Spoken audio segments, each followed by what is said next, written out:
Every year, my family miraculously forgot my birthday while throwing lavish parties for my brother. But this time, I used my quarterly bonus to buy a multi-million-dollar lake house. I posted photos online with a single line reading, "Birthday gift to myself." Their outrage was immediate and completely revealing. Before I continue this story, let me know where you are watching from in the comments below. Hit like and subscribe if you have ever had to stand up to toxic family members who underestimated your worth. My name is Tessa. I am 33 years old, and I spent the better part of my life being the invisible daughter. Tonight, I was standing quietly in the dimly lit corner of the most exclusive country club in Austin, Texas. The air was thick with the scent of expensive perfume and imported cigars. A live jazz band played energetic music from a grand stage, while waiters in crisp white tuxedos circulated the room carrying silver trays of champagne. This was a roaring 1920s themed gala, the kind of party where guests wore authentic vintage gowns dripping in beads and men wore tailored suits with silk pocket squares. My parents, Patricia and Richard, had spared absolutely no expense. They had rented out the entire grand ballroom, booking it months in advance to celebrate my brother Brandon turning 36. From where I stood, I could see the massive ice sculpture carved into the shape of a sports car, melting slowly near the buffet. There were towers of fresh seafood custom floral arrangements flown in from out of state, and a professional photographer capturing every candid laugh. I overheard my mother boasting to one of her country club friends that the budget for the evening had easily surpassed $50,000. I wore a simple dark blue dress I had bought off the rack last year. I was nursing a single glass of sparkling water, trying to blend into the velvet wallpaper. I did not want to cause a scene. I just wanted to make a brief appearance, fulfill my obligatory family duty, and go home to my quiet apartment. Brandon was in the center of the room, surrounded by a crowd of wealthy investors and local business owners. He held a glass of expensive scotch in one hand and gestured wildly with the other, telling some exaggerated story about his latest business venture. Everyone hung on his every word. He was the golden boy. He always had been. Suddenly, the crowd parted, and my mother, Patricia, marched straight toward my dark corner. She wore a glittering gold dress that caught the light with every step. Her face was set in a tight, forced smile that she reserved specifically for public settings, but her eyes were cold and furious. She did not offer a greeting. She did not ask how my week was going. She stepped directly into my personal space and snatched the glass of sparkling water right out of my hand, placing it heavily on a passing waiter's tray. "Go to the main bar right now and settle the tab with the venue manager," she ordered, her voice low but carrying a sharp edge that cut through the jazz music. I stared at her, completely caught off guard by the sudden command. I asked her what she was talking about. She let out a heavy, dramatic sigh, as if I were the most burdensome creature on earth. "The liquor bill, Tessa," she snapped.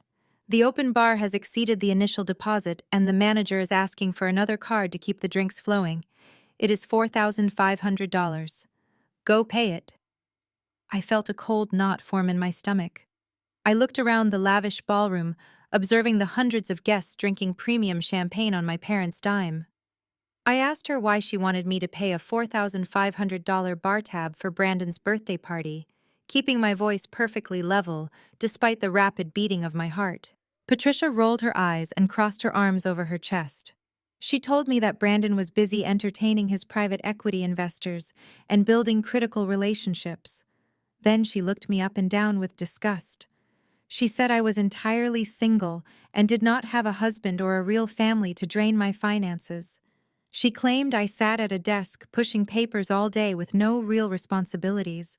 She told me the least I could do was make myself useful and contribute a little something to my brother's success.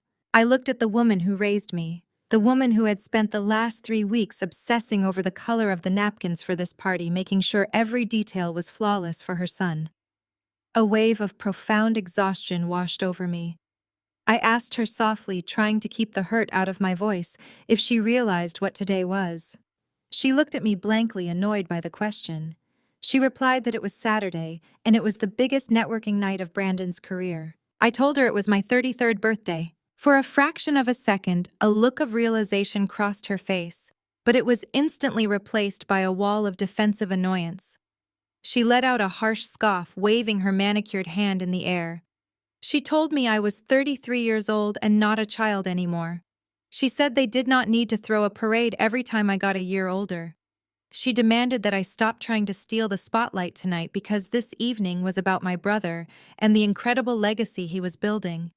She ordered me to stop acting like a spoiled teenager and go take care of the bill. She reminded me that they gave me a roof over my head for 18 years, so I owed them this much. The sheer audacity of her statement hung in the air between us. She had just spent $50,000 on a 36-year-old man, but my 33rd birthday was considered childish. This was the exact same dynamic that had defined our entire family history. It was the same dynamic as when I was 17 and they forced me to move my bed into the damp, unfinished basement so Brandon could have my larger room for his gaming setups. It was the same dynamic as when my father Richard took the entire savings account, meant for my college tuition, and handed it over to Brandon to fund his very first failed business idea, telling me I was smart enough to figure out student loans on my own. I had spent a decade paying off that debt, working nights and weekends, sacrificing my 20s, while Brandon jumped from one expensive hobby to another, fully funded by the bank of mom and dad. Now here she was demanding I drain my own hard-earned savings to buy alcohol for Brandon's wealthy friends on the exact day I was born. Before I could formulate a response to her breathtaking entitlement, a new voice chimed in from my left. My sister-in-law Vanessa walked up asking if I was having a little tantrum with a smug smile plastered across her perfectly made-up face. Vanessa was wearing a silver dress that looked like it cost more than my car. She looped her arm through my mother's, offering a look of sheer condescension. Vanessa shook her head in mock pity and said she heard the whole thing. She called me embarrassingly jealous. She said just because I was stuck being a mindless corporate employee did not mean I had the right to ruin Brandon's night. She called him a visionary and a founder, claiming he took massive risks to build a real empire, while I just cashed a safe little paycheck every 2 weeks. She told me I should be honored to help him network with high-level executives, but of course I only ever thought about myself. My mother nodded in vigorous agreement with her daughter-in-law. She thanked Vanessa and said at least someone in this family understood how the real world worked. Then she turned back to me and ordered me to go to the manager and pay the tab before she had security escort me off the premises for causing a scene. I looked from my mother to my sister-in-law. I saw the absolute certainty in their eyes that I would cave to their demands just as I always had. They expected me to lower my head, pull out my worn debit card, and quietly accept my role as the family stepping stone. They thought I was weak. They thought I was powerless. They thought my safe little paycheck meant I was nothing but a subordinate in their grand performance. I did not scream. I did not cry. I did not argue or try to defend my worth to women who were committed to misunderstanding me. I simply looked at them with a calm, steady gaze that made Vanessa shift uncomfortably on her feet. I told them I would go take care of the tab right now, my voice completely devoid of emotion. My mother gave a victorious little huff and told me to hurry up about it, acting as if she always knew I would eventually see reason. I turned my back on them, leaving them to their delusions of grandeur. I walked away from the dark corner and stepped out onto the polished marble floor, heading straight toward the main bar where the venue manager was waiting. They had no idea what was actually about to happen. The walk across the polished marble floor felt like crossing a battlefield. I kept my posture straight and my gaze fixed entirely on the massive mahogany bar at the far end of the room. The jazz band was playing a loud, upbeat tune that masked the sound of my heels clicking against the stone. But it could not mask the tense, hushed argument happening right in front of the bartender. Brandon was leaning heavily over the polished wood of the bar.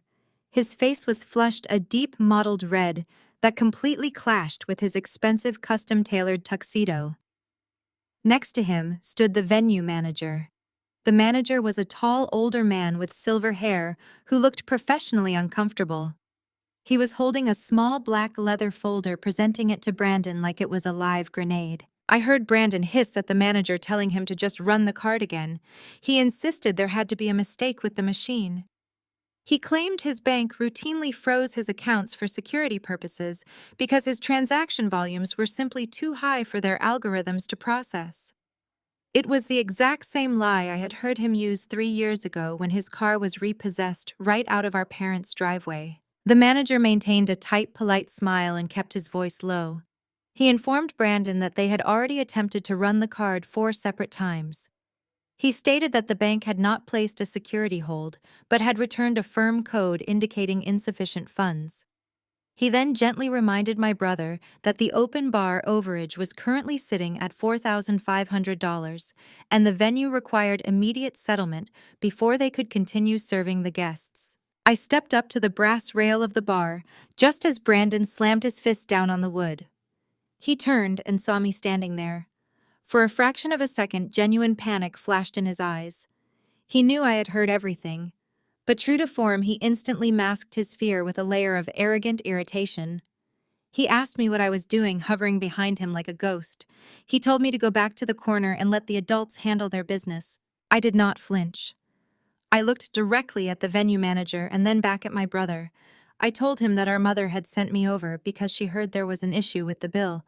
I said she wanted me to handle the open bar tab so he could get back to entertaining his very important investors. Brandon let out a breath he had clearly been holding. His shoulders dropped an inch, and his arrogant smirk returned. He ran a hand through his perfectly styled hair and scoffed. He told me the venue was having ridiculous issues with their outdated payment processing terminals. He said it was incredibly embarrassing for them, but since I was already there, I could go ahead and cover the minor overage. He promised he would wire me the money on Monday morning after his accountant sorted out the bank error. We both knew that wire transfer would never arrive. Before I could tell him absolutely not, my mother materialized beside us. Patricia moved with the speed and precision of a predatory bird. She grabbed my arm, her perfectly manicured nails digging painfully into my skin. She did not look at me. She smiled brightly at the manager and asked if everything was resolved. The manager cleared his throat. He looked from my mother to my brother and then finally to me. He apologized profusely, but explained that the remaining balance needed to be cleared immediately. He also added a detail that made my mother's fake smile completely vanish.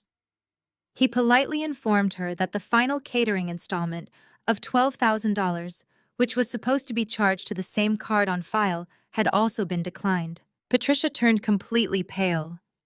The vibrant, confident woman who had just spent the last hour bragging about her wealthy son was suddenly staring into the abyss of absolute social ruin. If the venue cut off the food and alcohol, the entire party would end in a humiliating disaster. All of Brandon's investors would know the truth. The illusion of his massive success would shatter right in front of the country club elite. Patricia turned on me. The panic in her eyes instantly morphed into vicious desperation. She pulled me hard, dragging me a few steps away from the bar so the manager could not hear us. She kept her voice at a harsh whisper. She ordered me to pay the bill right this second. She told me to drain my savings account, empty my emergency fund, and max out whatever pathetic little credit cards I carried in my purse. She said I owed it to this family to fix this disaster. I looked at her with pure disgust. I told her I would do no such thing. I reminded her that she had just spent the last 20 minutes belittling my life, my career, and my very existence. I told her I was not going to bankrupt myself to fund a fake billionaire lifestyle for a man who had never worked an honest day in his life. I tried to pull my arm out of her grip, but she held on with terrifying strength. That was when Patricia played her ultimate card, the only card she knew would actually work. She leaned in close, her face inches from mine. The scent of her expensive perfume was suddenly suffocating. She told me that if I did not walk over to that bar and pay every single cent of that bill right now, she would make sure I never saw Grandpa Arthur ever again. My breath caught in my throat. Grandpa Arthur was my father's father. He was 89 years old and living in a premier memory care facility on the other side of town. He was the only person in this entire toxic bloodline who had ever truly loved me. When my parents refused to help me buy a suit for my first post-college job interview, Grandpa Arthur had secretly slipped me a $500 bill. When they mocked my decision to study finance instead of marrying young, he told me to outsmart them all.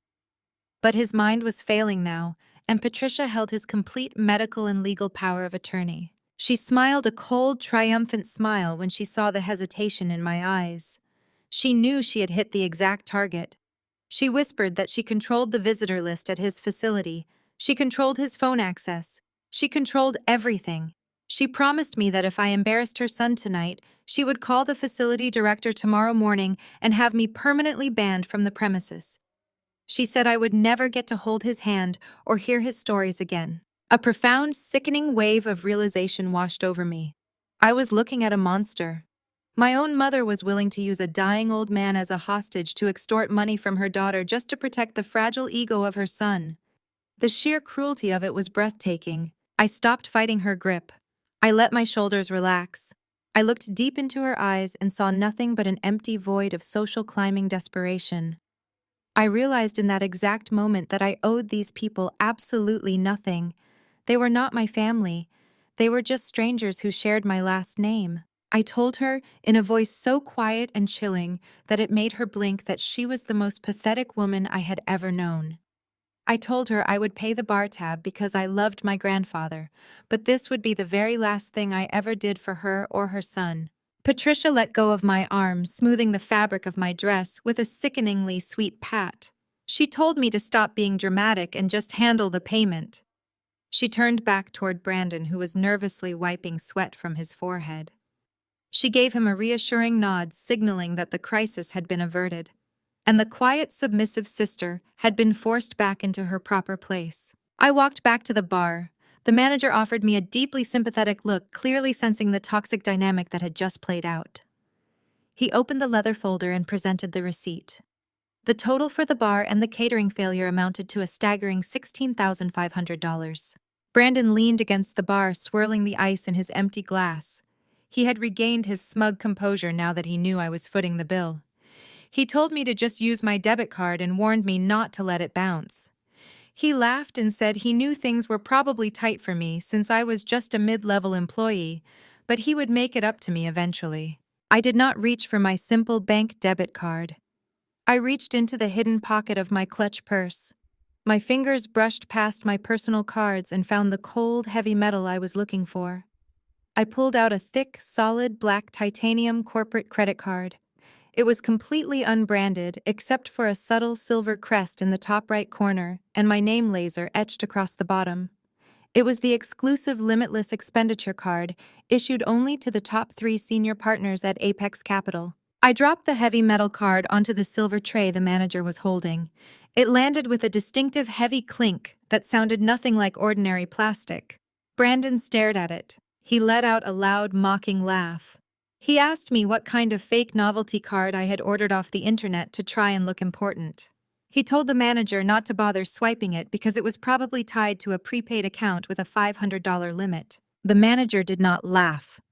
The manager had been working in high-end luxury hospitality for 30 years. He knew exactly what that card was. His eyes widened slightly as he looked at the silver crest. His entire posture shifted from polite professionalism to absolute deference. He stood up completely straight and addressed me with a tone of profound respect. He said it would be an honor to process this for me. He bypassed the standard digital terminal on the bar and moved to the secure processing system behind the register. Patricia walked up next to Brandon, looking confused by the manager's sudden shift in attitude. She asked Brandon what kind of card I had given the man. Brandon waved his hand dismissively, repeating his claim that it was just some cheap metal card I probably bought to feel special. The machine chimed a soft, pleasant tone of instant approval. The transaction for $16,500 went through without a single security hold, without a second of delay. The manager returned, carrying the printed merchant copy and a silver pen. He placed it carefully in front of me, keeping his eyes respectfully lowered. Just as my fingers grasped the pen to sign the receipt, I felt a sharp vibration against my hip. My phone was buzzing inside my clutch purse. I picked up the pen, signed my name with a fluid, confident stroke, and handed the leather folder back to the manager. Then I slowly opened my purse and pulled out my phone. My screen was lit up with a new text message. It was from Marcus, my personal real estate agent and property acquisitions manager. I opened the message right there at the bar with Patricia and Brandon watching me closely. The message read exactly as I had hoped. Closing is complete. The deed to the $2.8 million Lake Austin estate is officially recorded and fully in your name. Congratulations on a massive quarter at the firm. Happy birthday, Tessa. I stared at the glowing words on the screen. A slow, genuine smile spread across my face. It was the first real smile I had worn all evening. The sheer monumental victory of it washed away every ounce of anger and humiliation my mother had tried to force upon me. I had done it. I had built an empire quietly in the shadows while they wasted their lives performing for strangers. I locked my phone and slipped it back into my purse. I looked at Brandon, who was still pretending to be the master of the universe, despite almost getting thrown out of his own party for being broke. I looked at Patricia, who was already scanning the room, looking for her next wealthy target to impress. I picked up my glass of sparkling water, took one final sip, and set it down precisely in the center of the bar. I told them both to enjoy the free drinks. I said it was my birthday gift to them because clearly they needed the charity much more than I did. Before either of them could process what I had just said or formulate a response, I turned my back on the bar. I walked straight across the grand ballroom, moving with a power and confidence I had never displayed in front of them before. I did not look back. I pushed open the heavy brass doors of the country club and stepped out into the warm Texas night air, leaving them completely behind. The warm Texas night air felt like a cleansing breath as I drove my modest sedan away from the country club. I slept better that night than I had in years. When the sun rose the following morning, I was already awake. I drove straight to the western shores of Lake Austin.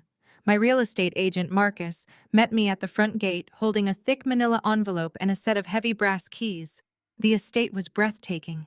It featured sweeping walls of glass natural stone and a private boat dock extending into the deep green water. I walked through the empty rooms, listening to the sound of my own footsteps echoing against the hardwood floors. For my entire life, I had been squeezed into whatever leftover space my family deemed appropriate. Now I owned 3 acres of the most coveted real estate in Texas. I walked out onto the private dock. The morning mist was just burning off the surface of the lake. I asked Marcus to take a picture of me. I stood against the cedar railing wearing a simple linen dress with the massive estate rising up behind me. I did not look like a corporate drone or a resentful sister. I looked exactly like the senior vice president of a major private equity firm. I opened my social media app. I had always kept my profile private and curated mostly sharing generic articles or polite congratulations for other people's milestones. My family treated my social media presence as an extension of Brandon's brand. I was expected to share his press releases, like his startup announcements, and maintain the image of the supportive, quiet younger sister. Today, I was changing the narrative completely. I attached the photo of me standing on the dock. I typed a single caption, celebrating a massive Q3, just closed on my dream estate in cash. Happy 33rd birthday to myself. I hit publish and set the phone face down on the outdoor patio table. I poured myself a cup of coffee from the thermos I had brought and watched a pair of herons glide low over the water.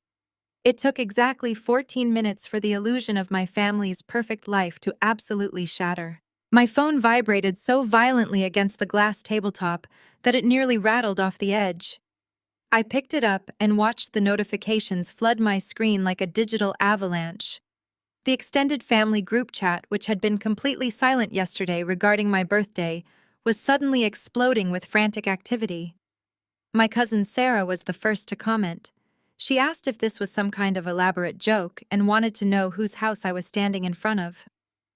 My Aunt Linda typed in all capital letters, demanding to know how I managed to get onto such an exclusive private property without being arrested by security. Then came Vanessa. My sister-in-law fired off 5 aggressive messages in rapid succession. She accused me of trespassing. She claimed I was staging fake luxury photos to make myself look important after the embarrassing stunt I pulled at the bar last night. She tagged Brandon in the chat, demanding he put a stop to this ridiculous display immediately. I simply sat there and watched the chaos unfold. It was fascinating to witness their collective inability to process my success. In their minds, I was permanently cast as the struggling side character. The idea that I could actually purchase a $2.8 million home in cash was simply computing as a critical system error in their brains. They could not accept that the invisible daughter had outgrown the small box they had forced her into. Then my screen shifted away from the text messages. A phone call was coming through. The caller ID flashed my mother's name in bright white letters.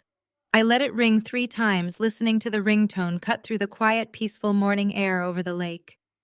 I took a slow, deliberate sip of my dark roast coffee, leaned back comfortably in my outdoor lounge chair, and tapped the green accept button. I brought the phone to my ear, but I did not say a single word. I knew I would not need to. Patricia did not say hello. She did not ask how my morning was going or if I was enjoying the beautiful Texas weather. She certainly did not wish me a belated happy birthday. Her voice came through the speaker in a harsh, frantic hiss, vibrating with a level of pure, unfiltered rage I had rarely heard from her. She demanded to know what on earth I thought I was doing posting such garbage online. She ordered me to take the post down immediately, before anyone else in our social circle saw it. I kept my voice perfectly calm and level. I asked her why I should delete a post celebrating my brand new home. I told her I was very proud of this major milestone and wanted to share it with the people I supposedly loved. Patricia let out a sound that was half scoff and half shriek. She told me to stop playing stupid right this second. She said half of Brandon's elite investors followed my social media accounts because they liked to monitor the entire family's digital footprint to gauge character and stability. She frantically explained that Brandon had spent the entire morning trying to secure his Series B funding. She said he was actively portraying himself as a self-made billionaire who built his tech empire from scratch through sheer brilliance and sacrifice. She claimed my sudden post was completely destroying his carefully crafted narrative. She screamed that it made absolutely no sense for the quiet administrative sister to suddenly buy a luxury estate, while the visionary genius of the family was currently renting a basic condo in the city. She said his investors were already asking very uncomfortable questions. They were texting Brandon asking how his younger sister could afford prime real estate on Lake Austin, while his revolutionary tech company was begging them for operating capital. She accused me of purposely trying to humiliate him and ruin his entire future just because I was bitter about covering the catering and bar tab last night. I watched the water gently rippling against the wooden pylons of my private dock. I told my mother that Brandon's precarious financial situation was completely his own responsibility. I gently reminded her that I had paid the $16,500 bill last night, just as she explicitly asked, so she should have absolutely nothing to complain about today. I stated clearly that my professional success had absolutely nothing to do with Brandon's continuous failures. That specific word sent Patricia over the absolute edge. She shrieked the word failures into the receiver with a volume that made me pull the phone slightly away from my ear. She told me Brandon was a modern pioneer, and I was nothing but a glorified secretary who pushed papers for a living. The sound of her heavy, ragged breathing filled the brief silence on the telephone line. I could picture her perfectly pacing her pristine suburban kitchen, gripping her expensive smartphone like a weapon. Then her voice dropped an entire octave, taking on a dark, highly threatening tone. She told me she knew exactly what I was doing. She said mid-level corporate administrative employees do not just wake up one morning and buy $3 million waterfront mansions in pure cash. She asked me point blank where the massive amount of money came from. Before I could even open my mouth to formulate a response, she answered her own deeply insulting question with a wild, completely unhinged accusation. She declared that I must be stealing directly from my firm. She accused me of actively embezzling company funds to finance a fake, lavish lifestyle just to desperately compete with my brother. She said it was the only logical explanation for this sudden, unexplainable display of wealth. She threatened to call the Human Resources Department at my firm first thing Monday morning. She vowed to report me for severe financial misconduct if I did not immediately delete the post and issue a public apology to Brandon. She promised she would see me thrown in a federal prison cell before letting my petty jealousy ruin her golden son's pristine reputation. I felt a cold, calm certainty wash over my entire body. I was no longer the frightened teenager sleeping in a damp basement. I lowered my coffee cup to the glass table. I told my mother she was welcome to call anyone she liked at Apex Capital. I told her to ask for the senior vice president. I hung up the phone. I silenced the device, completely ignoring the dozens of frantic incoming phone calls rapidly lighting up the screen as I sat back and quietly enjoyed the peaceful, warm morning sun. The silence on my patio lasted exactly 12 minutes. I sat in my lounge chair and watched the morning sun reflect off the calm surface of the lake, breathing in the scent of fresh water and cedar. For the first time in my 33 years, I felt entirely safe. I was sitting on a property that I owned outright, completely insulated from the financial chaos and emotional manipulation that defined my family. I took another slow sip of my coffee, letting the peace settle over me. Then my phone vibrated against the glass table. I glanced down, expecting to see another barrage of angry texts from my mother, or perhaps an alert from my work email. Instead, the screen displayed an incoming call from an unfamiliar local Texas number. I hesitated for a moment. My direct line was only known to my closest colleagues and my real estate team. Thinking it might be Marcus calling from his personal phone regarding some final closing documents, I slid my finger across the screen and brought the device to my ear. I offered a polite professional greeting. The voice that boomed through the speaker did not belong to my real estate agent. It was deep, gravelly, and dripping with absolute authority. It was my father, Richard. He had clearly used his office line to bypass the fact that I had just silenced my mother's calls. He did not say hello.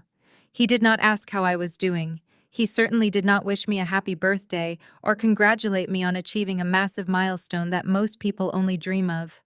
He simply barked my name like a military commander addressing a disobedient subordinate. He told me to grab a pen and a piece of paper immediately because he was only going to give me these instructions once. I remained perfectly silent, gripping the armrest of my patio chair. 10 years ago, that tone of voice would have paralyzed me. Growing up, Richard was the undisputed dictator of our household. His word was absolute law, and his approval was the currency my mother and brother violently competed for. He had a way of speaking that made you feel incredibly small, as if your very existence was an inconvenience to his grand plans. But sitting on the deck of my multi-million-dollar estate, his aggressive tone did not fill me with dread. It just sounded remarkably hollow and desperately pathetic. When I did not scramble to find a pen or verbally confirm my obedience, he let out a sharp, irritated sigh. He told me to listen to him very carefully. He announced that Brandon had a critical make-or-break weekend approaching.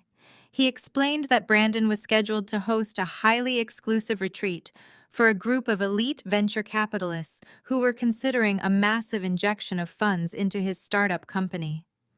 Richard stated that Brandon needed a venue that projected absolute power, immense wealth, and total market dominance. Therefore, my father declared with breathtaking arrogance they had officially decided to commandeer my new house for the weekend. I actually pulled the phone away from my ear for a second just to stare at the screen, marveling at the sheer audacity of the man. Richard continued talking, completely oblivious to my stunned silence. He mistakenly assumed I was quietly absorbing my orders just as I had done for my entire life. He began listing his demands with rapid-fire precision. First, he wanted me to text him the primary gate code and the master alarm sequence before noon today. Second, he ordered me to pack up all of my personal belongings, especially anything feminine or cheap-looking, and completely clear out of the master suite. He insisted that the house needed to look exactly like the private sanctuary of a highly successful billionaire bachelor. The demands did not stop there. He told me that since I had clearly come into some unexpected money, I was expected to fulfill my obligations to the family portfolio. He instructed me to hire a professional deep cleaning crew to scrub the entire property from top to bottom before Friday morning. He also casually mentioned that I needed to restock the wine cellar with premium vintage scotch and fill the kitchen refrigerators with high-end catering supplies at my own personal expense, of course. He framed this completely insane financial extortion as my basic duty as a sister.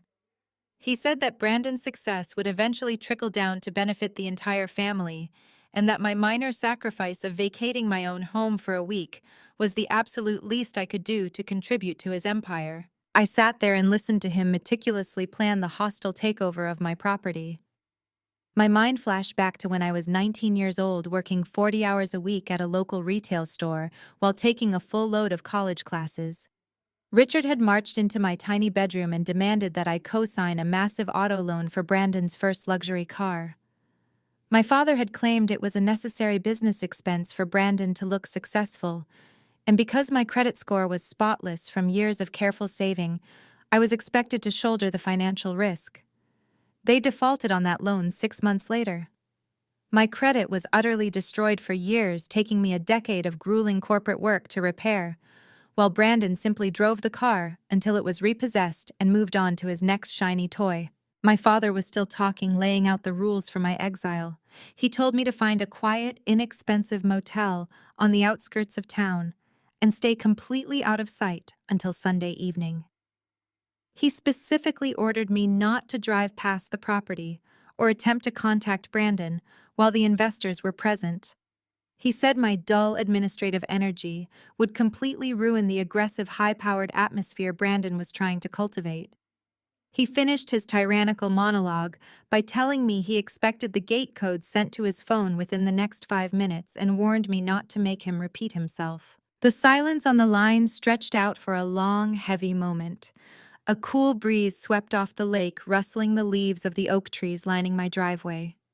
I took a deep, steadying breath, feeling the absolute certainty settling deep into my bones. I spoke directly into the receiver, my voice low, smooth, and completely devoid of the fear he was so desperately relying on. I called him by his first name. I told Richard that he seemed to be operating under a massive delusion regarding his authority over my life and my assets. I heard him take a sharp intake of breath, clearly shocked that I had dared to use his first name, but I did not give him a chance to speak. I told him I would not be sending any gate codes. I would not be hiring any cleaning crews, and I certainly would not be vacating my own home, so his fraudulent son could play pretend in front of strangers. I explained with surgical precision that my property was not a theatrical stage for Brandon's pathetic lies. I reminded him that I had paid for this house with money I earned through my own intelligence and relentless hard work, completely independently of his non-existent support. I stated that Brandon was a grown man who needed to face the reality of his own financial ruin instead of constantly expecting me to subsidize his illusions. Richard exploded. His voice rose to a deafening roar, echoing through the phone speaker. He screamed that I was an ungrateful, vicious little girl who had no idea how the real world worked. He threatened to drive over to the house himself and physically throw me out onto the street. He yelled that he was my father, and I was required to obey his directives regarding family assets. I let him scream until his voice grew hoarse. When he paused to catch his breath, I delivered my final statement. I told him that he lost the right to call himself my father the day he chose to fund Brandon's failures by destroying my future. I told him that this house was my private sanctuary, and if any member of this family attempted to set foot on my property, I would have them arrested for criminal trespassing without a single second of hesitation. I pulled the phone away from my ear and pressed the red button, severing the connection and cutting off his furious shouting mid-sentence. I blocked his number immediately, adding it to the growing list of restricted contacts. I set the phone down on the table and let out a long, slow exhale. My hands were perfectly steady. I did not feel guilty. I did not feel frightened. I felt an incredible, overwhelming sense of liberation. The invisible chains of family obligation that had choked me for 3 decades were finally completely shattered. I leaned back and closed my eyes, letting the warmth of the sun wash over my face. Exactly 4 minutes later, the screen of my phone lit up with a harsh, bright glow. A new text message had bypassed my filters, coming through from an unknown local number. I reached out and tapped the screen, opening the message. It was from Brandon. He had obviously borrowed a friend's phone after realizing I had blocked his entire immediate family. The text was a frantic, aggressive block of poorly spelled words dripping with sheer desperation and rage. He wrote that Mom had driven directly to my real estate agent's office and bullied the stupid administrative assistant into giving up the exact physical address of my estate. He declared that he was not playing games anymore. He proudly announced that they were bringing the elite catering staff, the private bartenders, and the luxury rental furniture directly to my gates early Friday morning. He ended the message with a chilling, absolute threat. He told me to leave the front door unlocked, leave the keys under the mat, and get the hell out of the house. He promised that if I was still sitting inside when they arrived, he would personally call the local police department and have me forcibly dragged out of my own home for trying to steal his property. I read the message twice, absorbing the sheer staggering magnitude of his stupidity. He actually believed he could manipulate local law enforcement into helping him hijack a multi-million-dollar estate simply because he demanded it. He was so blinded by his own arrogance and our parents' endless enabling that he had completely lost touch with reality. I did not reply to his threat. I did not block the new number. I simply locked my phone and smiled, looking back out over the pristine water of Lake Austin. They were going to bring the caterers. They were going to bring the luxury furniture. They were going to march right up to my gates on Friday morning, expecting me to cower and submit. I decided right then and there that I would not run. I would not hide. I would sit right here on my beautiful patio and let them walk directly into the most spectacular, devastating trap they had ever built for themselves. Friday morning arrived with a spectacular display of pink and gold painting the sky over Lake Austin. I was sitting on the expansive second-floor balcony of my master suite enjoying the view. I held a steaming mug of black coffee, letting the warmth seep into my palms. The water below was perfectly still, mirroring the quiet certainty that had settled deep within my chest over the past few days. I wore a simple white silk robe, completely at ease in my own territory. The air was fresh, carrying the faint scent of pine and morning dew. I knew they were coming. Brandon was far too arrogant and far too desperate to simply walk away. He had investors arriving today. He had a fake billionaire lifestyle to maintain. He promised them a lavish lakeside retreat, and in his deeply distorted reality, my property was merely an extension of his own assets waiting to be claimed by him. I took another slow, quiet sip of my coffee. I did not feel a single trace of anxiety. I felt a profound sense of readiness. I was watching a trap of their own making finally snap shut forever. The absolute silence of the morning shattered exactly at 8 o'clock. The harsh, abrasive sound of heavy tires grinding against the gravel of the private access road echoed loudly through the trees. I leaned forward, resting my elbows on the glass railing. A convoy of 3 massive black luxury SUVs rounded the bend and came to an aggressive halt right in front of my security gates. They were entirely out of place in this quiet, secluded neighborhood. The vehicles projected the loud, obnoxious wealth Brandon always craved to display.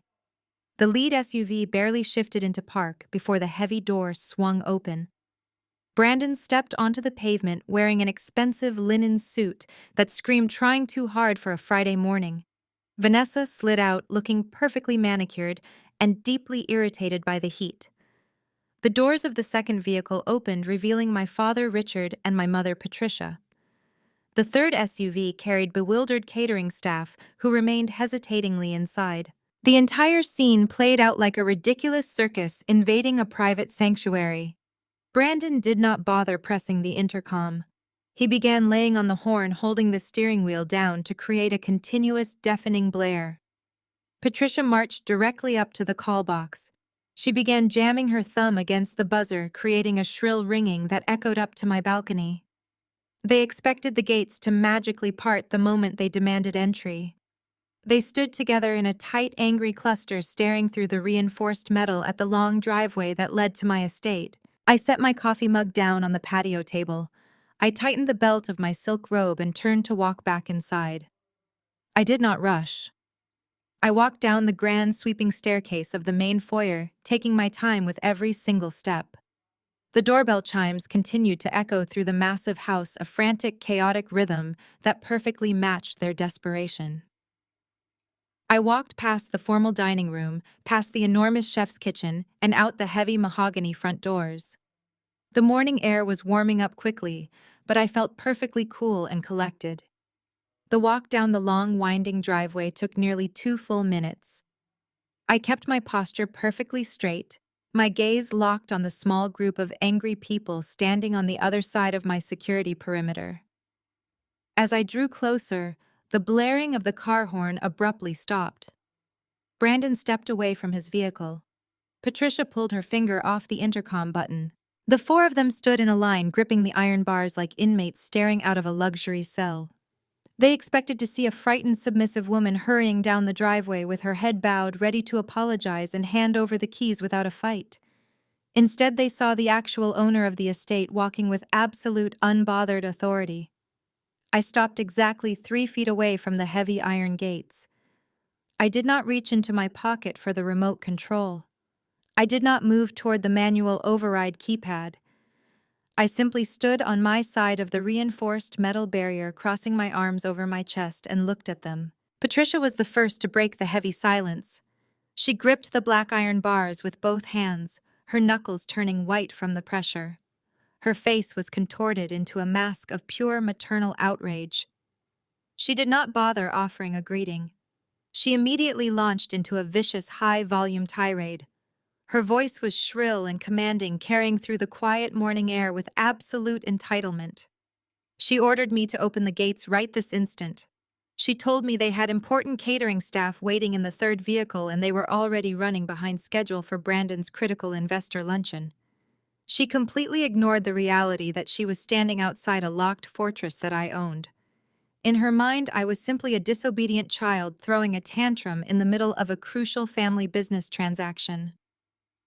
When I did not move a single muscle toward the gate controls, Patricia escalated her attack. She invoked the ultimate weapon she had utilized for my entire life. She loudly declared her absolute parental rights. She screamed through the metal bars that she was my mother, and I was obligated by the laws of basic human decency to obey her direct commands. She began listing her perceived sacrifices with aggressive theatrical flair. She reminded me that she had given me life. She shouted that she and Richard had put a roof over my head, fed me, and clothed me for 18 long years. She demanded to know where my gratitude was. She called me a selfish, ungrateful monster who was purposely trying to sabotage her own flesh and blood just out of pure, spiteful jealousy. She insisted that because I was part of this family, my assets were family assets. She told me I had a fundamental duty to step aside and let Brandon use this property to secure his future. She said that a real daughter would be honored to contribute to her brother's empire instead of locking the gates like a petty tyrant. Richard stepped up right beside her, his face dark with fury. He ordered me to stop playing this ridiculous game and punch in the entry code before he called the authorities to deal with an uncooperative tenant. He actually used the word tenant, trying to diminish my ownership right to my face. Vanessa stood slightly behind them, smirking, crossing her arms and shaking her head, as if my refusal to submit was simply the most pathetic thing she had ever witnessed. Brandon was pacing back and forth like a caged animal, checking his expensive watch every 5 seconds. The absolute sheer delusion of their collective entitlement was breathtaking. I looked at the four of them, standing in the Texas heat, completely locked out of the world they so desperately wanted to inhabit. I did not raise my voice. I did not yell back. I kept my tone dangerously quiet and perfectly clear. I asked Patricia if she wanted to talk about her sacrifices. I asked her if she wanted to discuss her tremendous parental merits. I took one step closer to the iron bars, locking eyes directly with my mother. I asked her if she meant the merit of forcing me to sleep in a leaky, unfinished basement for 4 years, just so Brandon could have my larger bedroom for a dedicated gaming room. Her mouth snapped shut. The self-righteous anger in her eyes flickered, replacing itself with a sudden flash of profound shock. I did not stop there. I shifted my gaze to Richard, who suddenly looked incredibly uncomfortable. I asked him if he wanted to discuss the merit of secretly using my social security number to take out $10,000 in fraudulent credit card debt when I was barely 18 years old, just to cover Brandon's failed cryptocurrency investments. I watched the blood completely drain from my father's face. The heavy silence that descended upon the group was absolute. For the first time in my entire life, they had nothing to say. The flawless illusion of their perfect parenting had been violently ripped away and laid bare right there on the driveway. They were paralyzed by the exposure of their own deeply hidden crimes. But Brandon could not handle the silence. He could not handle the reality that his entire life had been subsidized by my suffering. The truth shattered his fragile ego completely. His face turned a deep, violent shade of crimson. He let out a primal, furious scream, completely losing his mind. He lunged forward wildly, slamming his entire body weight against the heavy wrought iron gates in a desperate attempt to break them open. The heavy wrought iron gates barely registered the impact of Brandon's desperate lunging body.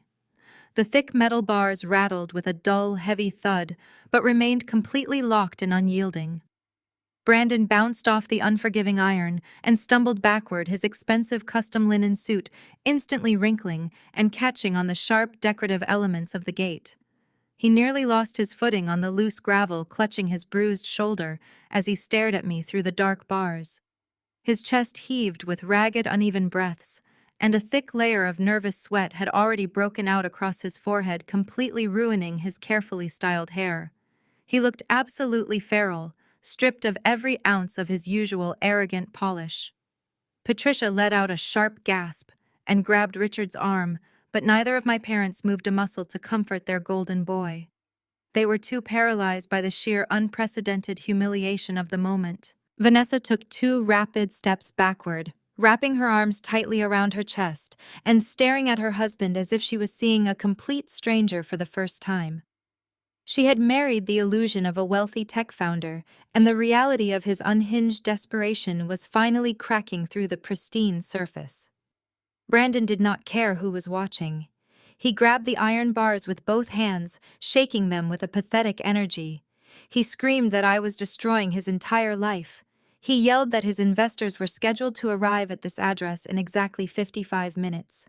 He frantically explained that they were currently in a black car driving directly from the private aviation terminal at the airport, and he needed to be standing on the other side of these gates holding a glass of champagne when they pulled up. I stood perfectly still on my side of the perimeter, letting his panic wash over me like a warm breeze. I asked him why an elite group of venture capitalists would be arriving at a property that he did not own.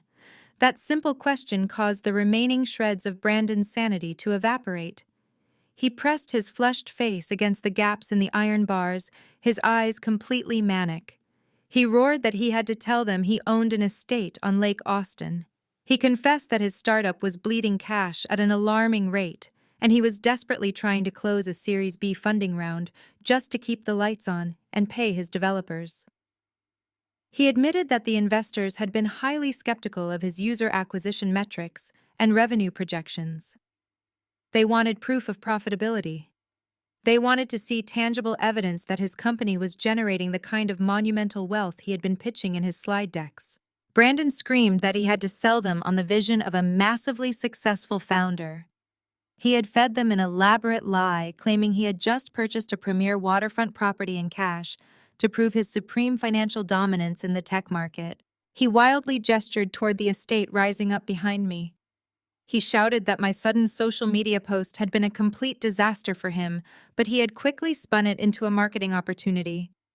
He told the venture capital firm that the property in the photograph was actually his new home. He had sent them the address this morning and promised to host a private luncheon catered by a luxury chef to finalize the term sheets for their multi-million-dollar investment. He slammed his hand against the gate again, screaming that if those investors pulled up and saw him locked out on the street, the entire deal would instantly die. He said they would immediately realize he was renting a basic 2-bedroom condo downtown and driving a leased car he could barely afford. The illusion of his wealth would instantly evaporate into thin air. They would pull their funding, withdraw their term sheets, and his entire tech company would be forced to file for immediate bankruptcy by the end of the month. He demanded that I step aside and let the caterers inside immediately so they could stage the huge kitchen and make it look like he had been living there comfortably for weeks. Richard immediately stepped up behind his son, clapping a heavy hand onto Brandon's shoulder in a show of unified masculine dominance. My father pointed a stiff, angry finger at me through the bars. He completely ignored the staggering magnitude of Brandon's blatant corporate fraud. Instead, he tried to rationalize it using the exact same twisted logic he had employed my entire life. Richard declared that this was simply how high-level business was conducted in the real world. He claimed that every successful titan of industry had to fake it until they made it, and that Brandon was simply utilizing aggressive marketing tactics to secure his rightful place at the top of the economic food chain. He told me that I could not possibly understand the immense pressure of running a global tech empire because I was just a comfortable corporate employee who hid behind a safe, steady paycheck. Patricia vigorously nodded in agreement, stepping up to flank her son on the other side. She adjusted her designer sunglasses and smoothed her perfectly styled hair. She told me to stop being so incredibly selfish and narrow-minded. She ordered me to open the gate, let the staff inside, and then quietly retreat to the guest house or the garage until the investors departed.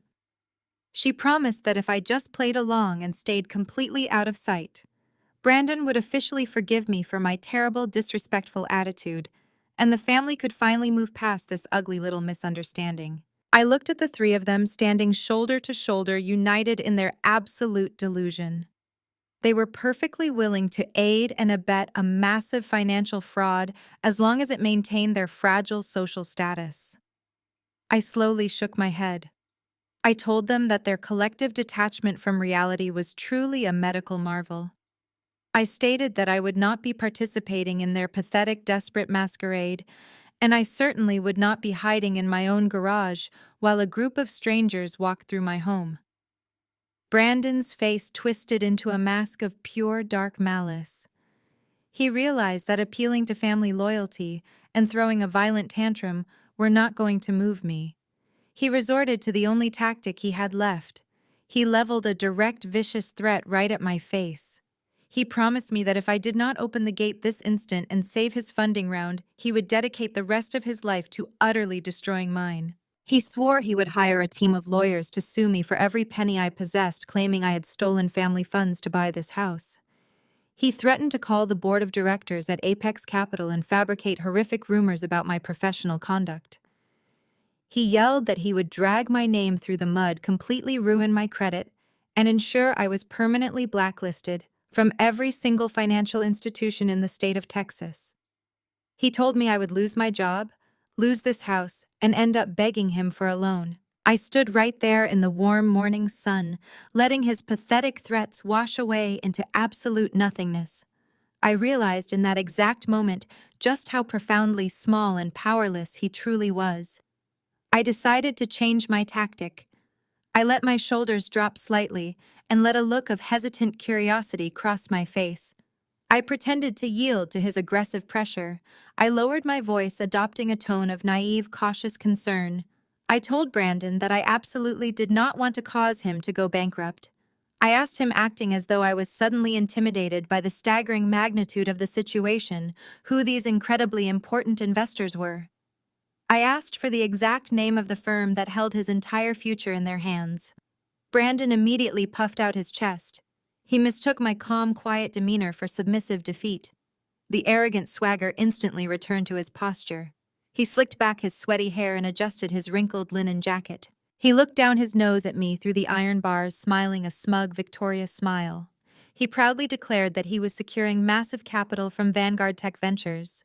He proudly called them the absolute most powerful, prestigious private equity firm in the entire state of Texas. He loudly demanded that I open the heavy gates immediately so he could prepare. A slow, deliberate smile spread across my face. I reached out and firmly pressed the green manual override button on the security keypad.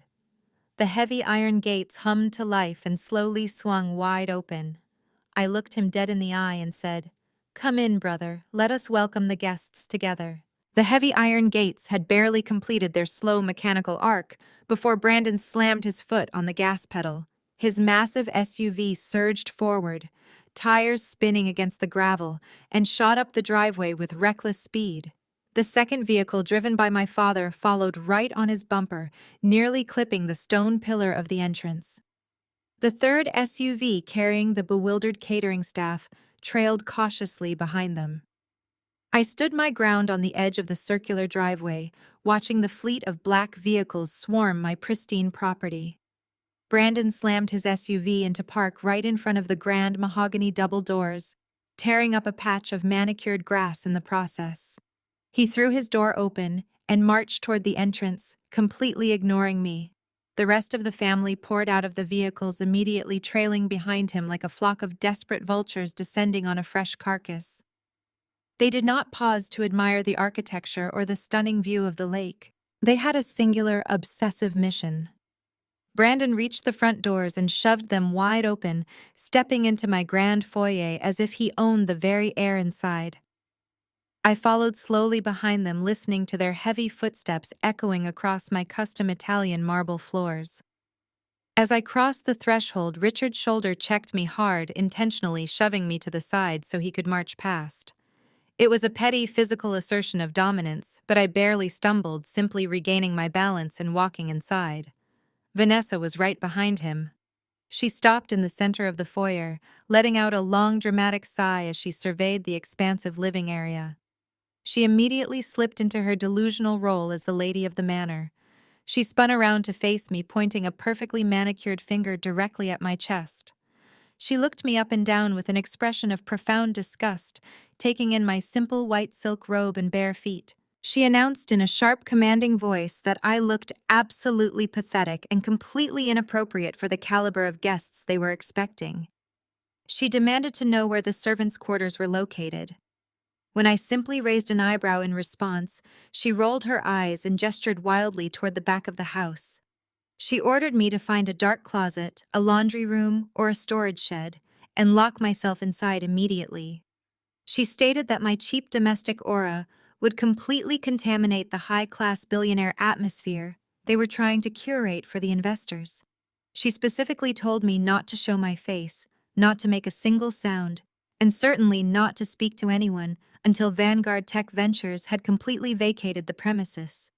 She finished her ridiculous tirade by instructing me to make myself invisible because my very presence was a massive liability to her husband's empire. I did not say a word. I simply walked over to the heavy arched doorway leading into the formal living room, crossed my arms over my chest, and leaned comfortably against the doorframe. I settled in to watch the circus unfold. It was truly a spectacle of staggering delusion. Brandon was barking orders at the catering staff, who had tentatively entered the house carrying silver trays and chafing dishes. He directed them toward my massive open-concept chef kitchen, loudly claiming that his personal chef usually kept the place much more organized. The caterers exchanged confused glances, but professionally kept their mouths shut and began unpacking their expensive spread. Patricia, meanwhile, had completely lost whatever remaining grip she had on reality. She was practically sprinting around my expansive living room, carrying a large canvas tote bag she had brought from the SUV. She rushed straight toward the custom stone fireplace that served as the centerpiece of the room. I watched with quiet amusement as she began frantically snatching my personal photographs off the mantel. She grabbed the framed picture of me, standing at the summit of Mount Kilimanjaro, and tossed it unceremoniously onto a nearby armchair. She grabbed the photo of me and my college roommates celebrating my first major corporate promotion and shoved it face down onto the coffee table. She even grabbed a beautiful abstract sculpture I had commissioned from a local Austin artist and shoved it behind a heavy velvet curtain, complaining loudly that it looked too feminine and soft for a tech titan bachelor pad.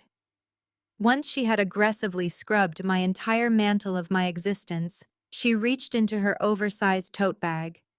She pulled out a half-dozen framed photographs of Brandon. There was a picture of Brandon standing next to a leased sports car. There was a picture of Brandon and Vanessa drinking champagne at a resort they had undoubtedly put on a credit card. There was even a professionally staged family portrait of Brandon, Richard, and Patricia smiling brightly, looking like the perfect wealthy American family. She began meticulously arranging these fraudulent artifacts across my mantle, desperately trying to manufacture a history that did not exist. She stepped back, tilting her head, adjusting a silver frame by a fraction of an inch, ensuring the lighting hit Brandon's face perfectly. It was pathetic. They were frantically building a movie set out of my life, trying to paste their cheap, fraudulent narrative over my actual, hard-earned reality.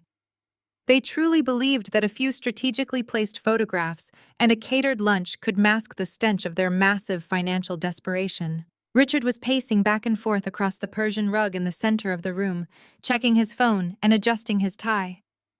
He was muttering under his breath about market capitalizations and equity shares, rehearsing the aggressive business jargon he planned to use to impress the Vanguard executives. He looked at Patricia and nodded in approval at her staging efforts before turning his attention back to the front window. The entire family was vibrating with a toxic manic energy. They were so consumed by their own performance that they completely ignored the fact that the actual owner of the property was standing right there leaning against the doorframe, watching them commit blatant fraud in broad daylight. I simply stood there observing the frantic, erratic movements of my so-called family. The absolute absurdity of the situation washed over me. Brandon was pacing near the kitchen, yelling at a caterer to make sure the vintage champagne was chilling at the exact correct temperature. He was sweating profusely, his linen suit now completely ruined by the physical exertion of his gait tantrum and his mounting anxiety. He kept checking his watch, his eyes darting frantically toward the large front windows. He looked incredibly small. For 33 years, I had allowed these people to dictate my worth. I had allowed them to make me feel insignificant, to silence my voice, to steal my resources, and to convince me that I was obligated to subsidize their endless failures.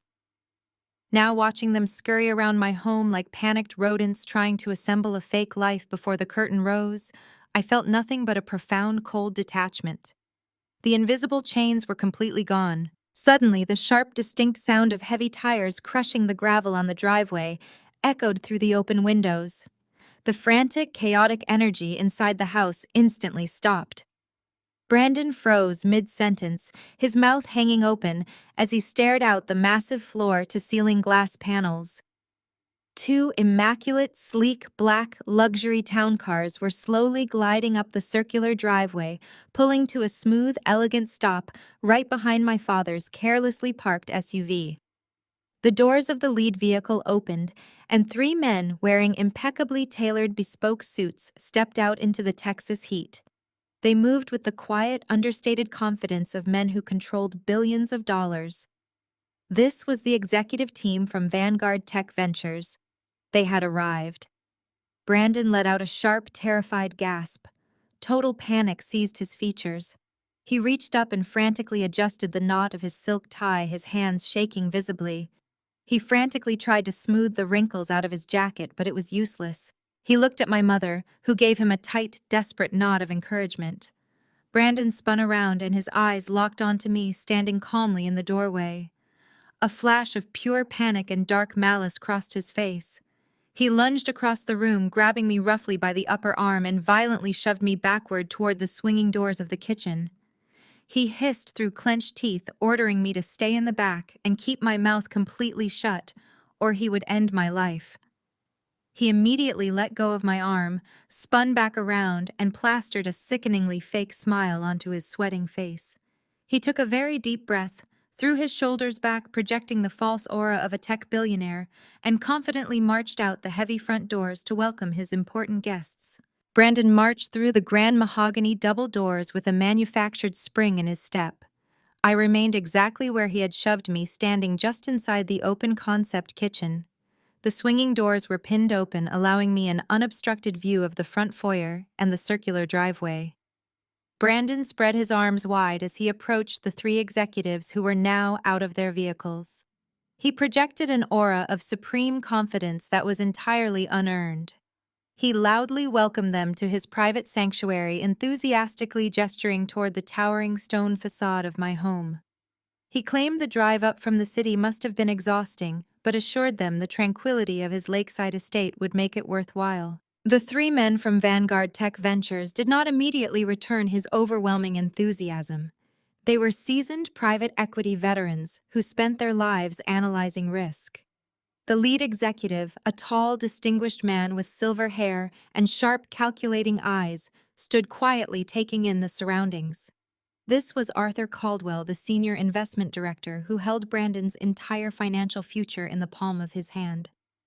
Caldwell briefly shook Brandon's eagerly outstretched hand, offering a polite but restrained greeting. The other two executives followed suit.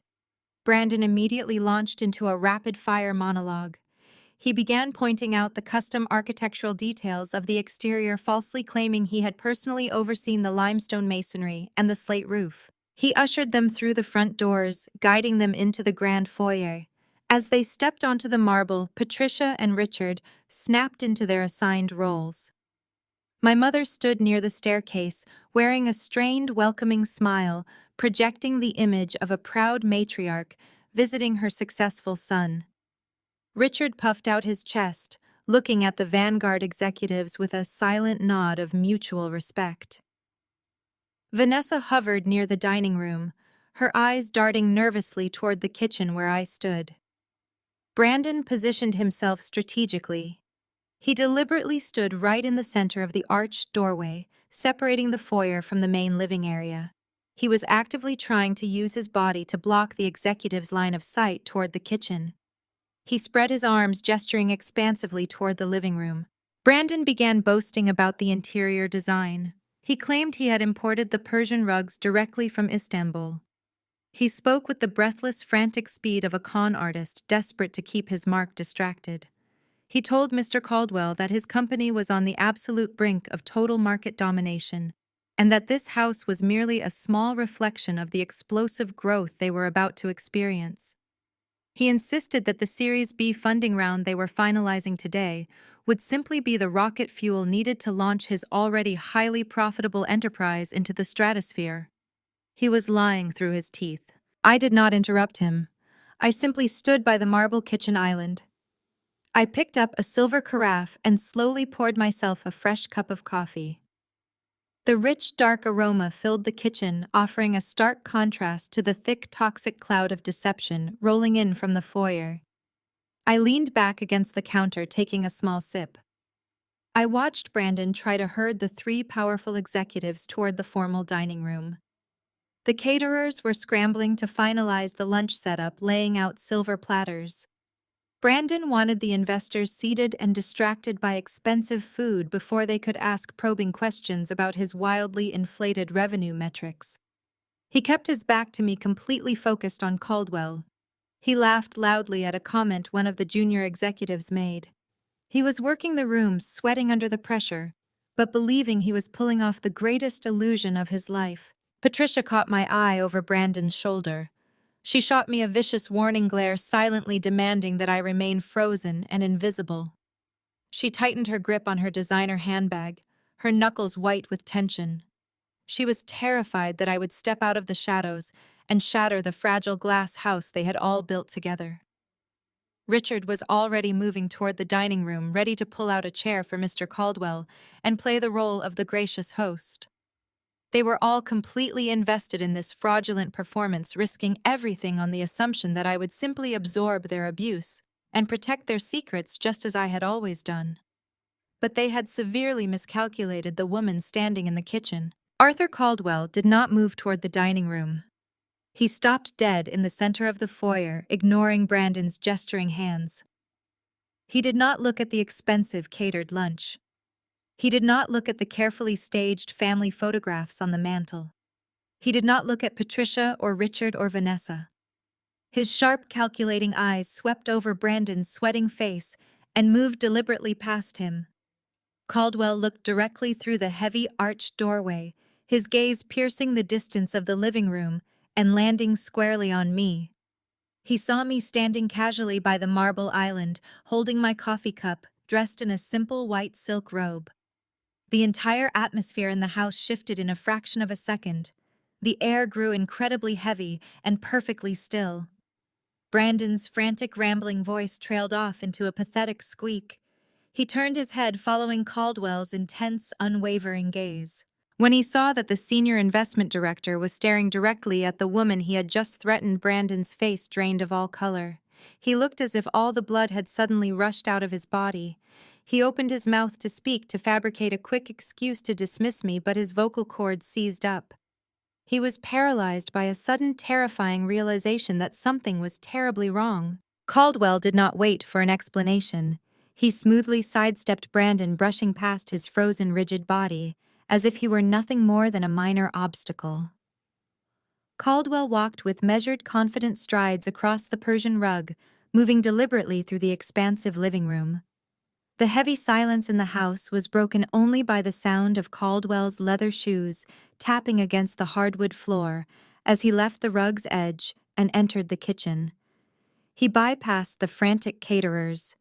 He bypassed my horrified parents. He walked straight up to the marble island where I was standing. The two junior executives from Vanguard followed closely behind him, their eyes sharp and observant. Brandon spun around, his mouth hanging open, watching the most powerful investor in the state of Texas walk directly toward the sister he had spent his entire life abusing. Patricia let out a tiny, strangled gasp, clapping a hand over her mouth. Richard stood frozen by the dining table, his face a mask of total confusion. They were watching their carefully constructed reality disintegrate before their very eyes, and they had absolutely no idea how to stop it. I set my coffee cup down on the marble counter. I did not shrink back.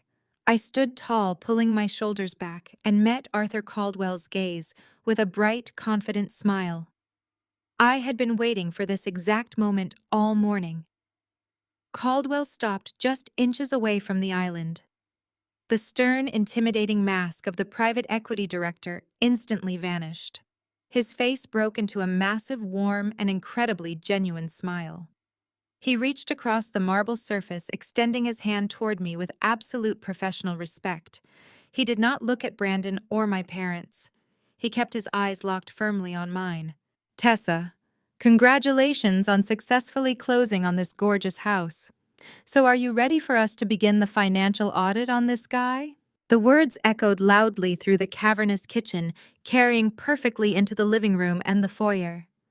They hit the air like a series of explosive detonations. Caldwell's voice was completely steady, dripping with familiar camaraderie and razor-sharp intent. He shook my hand firmly, a silent confirmation of the massive trap we had built together over the past 3 weeks. I looked past his shoulder, straight at my family. Brandon was swaying on his feet, his eyes wide and completely bloodshot, staring at me as if I had just risen from the dead. He looked like he was going to vomit on the imported hardwood floor. Patricia was clutching Richard's arm, both of them staring at me with expressions of pure horror. They were frozen, trapped in a nightmare they could not escape. A slow, satisfied half smile appeared on my lips. I gripped Caldwell's hand, letting the absolute certainty of my victory wash over me. I looked right at Brandon, watching his entire fake empire crumble into dust. I told Arthur that I was more than ready.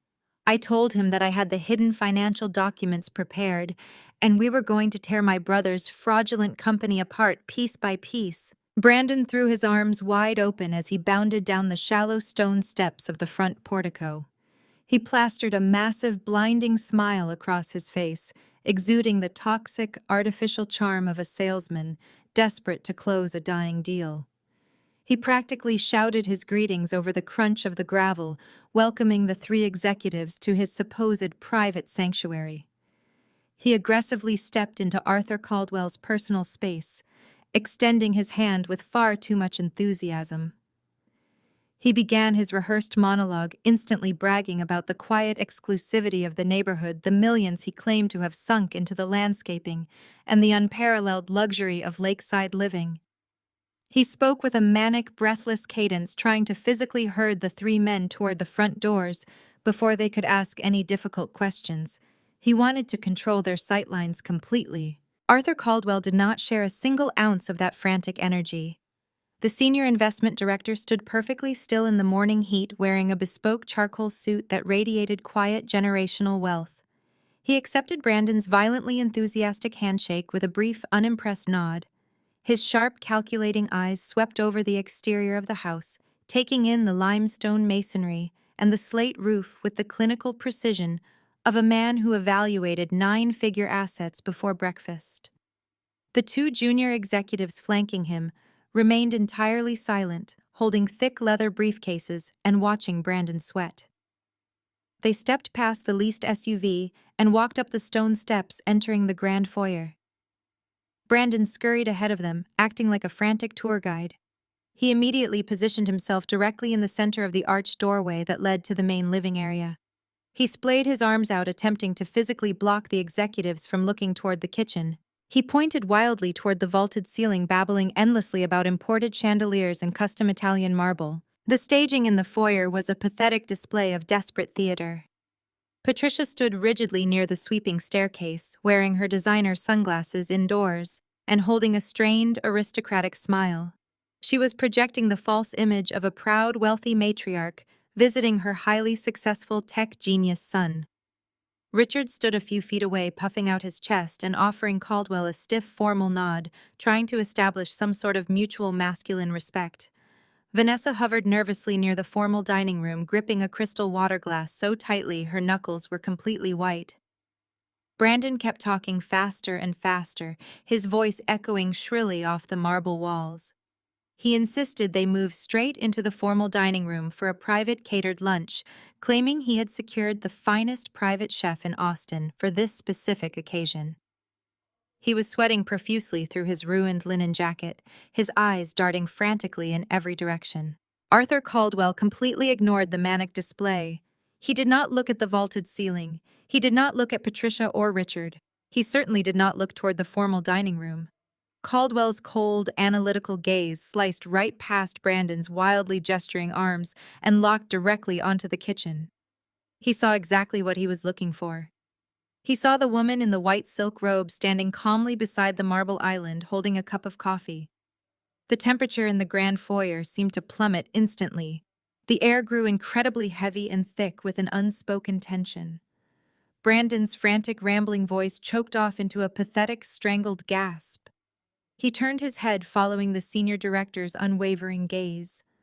When he saw that Caldwell was staring directly at me, his face drained of all remaining color. A sickening grayish pallor washed over his skin. He opened his mouth and let out a nervous, high-pitched laugh that sounded completely unhinged. Brandon frantically tried to step sideways, attempting to physically obstruct Caldwell's view of the kitchen again. He waved his hand dismissively in my direction, sweating bullets. He stammered out a rapid string of excuses, telling Caldwell to completely ignore the woman in the back. He forced another terrible laugh, claiming I was just a needy extended family member who was temporarily crashing in the guest house. He promised I would be out of their way immediately, and practically begged the executives to follow him into the dining room where the paperwork was waiting. He reached out to touch Caldwell's shoulder to guide him away from the kitchen. Caldwell did not even blink. He smoothly sidestepped Brandon's desperate, grasping hand, leaving my brother stumbling awkwardly forward. Caldwell brushed past him as if he were nothing more than a minor physical inconvenience. He walked with measured, powerful strides across the Persian rug, entering the formal living room. The two junior executives immediately followed his lead, completely ignoring my parents and stepping right past them. The silence in the house was absolute and terrifying. The only sound was the sharp, authoritative tapping of Caldwell's expensive leather shoes echoing against the hardwood floors.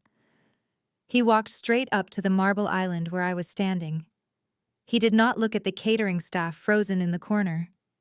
He stopped just inches away from me. The stern, intimidating mask of the private equity director vanished entirely. His face broke into a massive, warm, and incredibly genuine smile. He reached across the marble surface, extending his hand toward me with absolute professional respect. He spoke in a clear, caring voice that echoed perfectly through the cavernous space. He called me by my first name, congratulating me warmly on successfully closing on such a spectacular piece of real estate. He told me the property was absolutely breathtaking. Then his voice shifted, taking on a razor-sharp edge of corporate anticipation. He asked me if I was finally ready to begin the financial audit on this guy, pointing a thumb casually back over his shoulder toward my completely paralyzed brother. The words hit the room like a series of violent physical blows. The impact was immediate and utterly devastating. Brandon staggered backward, running into the doorframe. His mouth opened and closed, but absolutely no sound came out. He looked like a fish suffocating on dry land. His eyes were wide and completely bloodshot, staring at Caldwell in sheer, unadulterated terror. He finally managed to choke out a single trembling syllable, asking Caldwell what he was talking about. He stuttered, attempting to force a smile, claiming there must be some sort of massive, hilarious misunderstanding. He desperately insisted that Caldwell was confused. Arthur Caldwell slowly turned around to face my brother. The warm, friendly smile he had just offered me was entirely gone, replaced by a mask of cold, ruthless corporate authority. His eyes narrowed, sizing up the pathetic, sweating man trembling in the doorway. He repeated the word, misunderstanding, letting it roll off his tongue with heavy, lethal sarcasm. Caldwell stood up completely straight, projecting total, absolute dominance over the room. He informed Brandon in a voice that left absolutely no room for debate that there was zero misunderstanding. He pointed a steady finger directly at me. Caldwell announced to the entire silent room that I was the Senior Director of Mergers and Acquisitions at Vanguard Tech Ventures. He stated with brutal surgical precision that I was the ultimate supreme authority over the specific portfolio that Brandon was desperately trying to access. He told my brother that I was the exact person who decided whether his failing startup received a single cent of Vanguard's capital. He finished by stating that not a single piece of funding moved through that firm without my direct, explicit authorization. The silence that followed that revelation was so absolute it was deafening. The air in the room practically turned to solid ice. The grand illusion they had spent the entire morning frantically trying to construct shattered into a million invisible pieces. Patricia let out a sharp choking sound, pressing both hands hard against her chest, as if she had just been physically shot. She staggered backward, leaning heavily against the grand staircase for support, her designer sunglasses slipping down her nose. The arrogant, haughty matriarch persona completely dissolved, leaving behind a terrified, deeply exposed woman.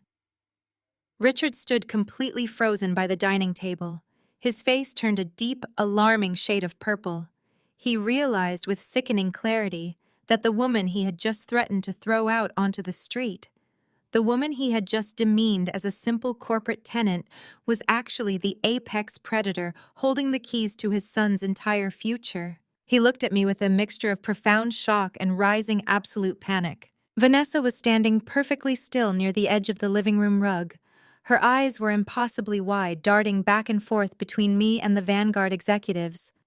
The reality of her husband's massive financial fraud and the devastating truth of my actual power crashed into her brain all at once.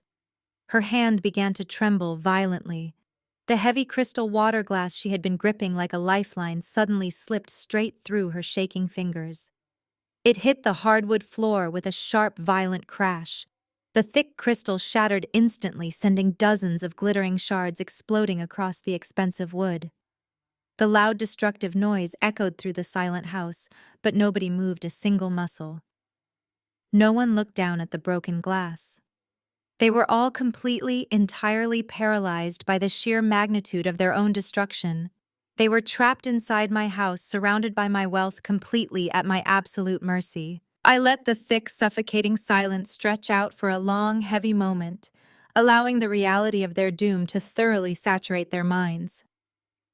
I uncrossed my arms and slowly walked around the edge of the marble island.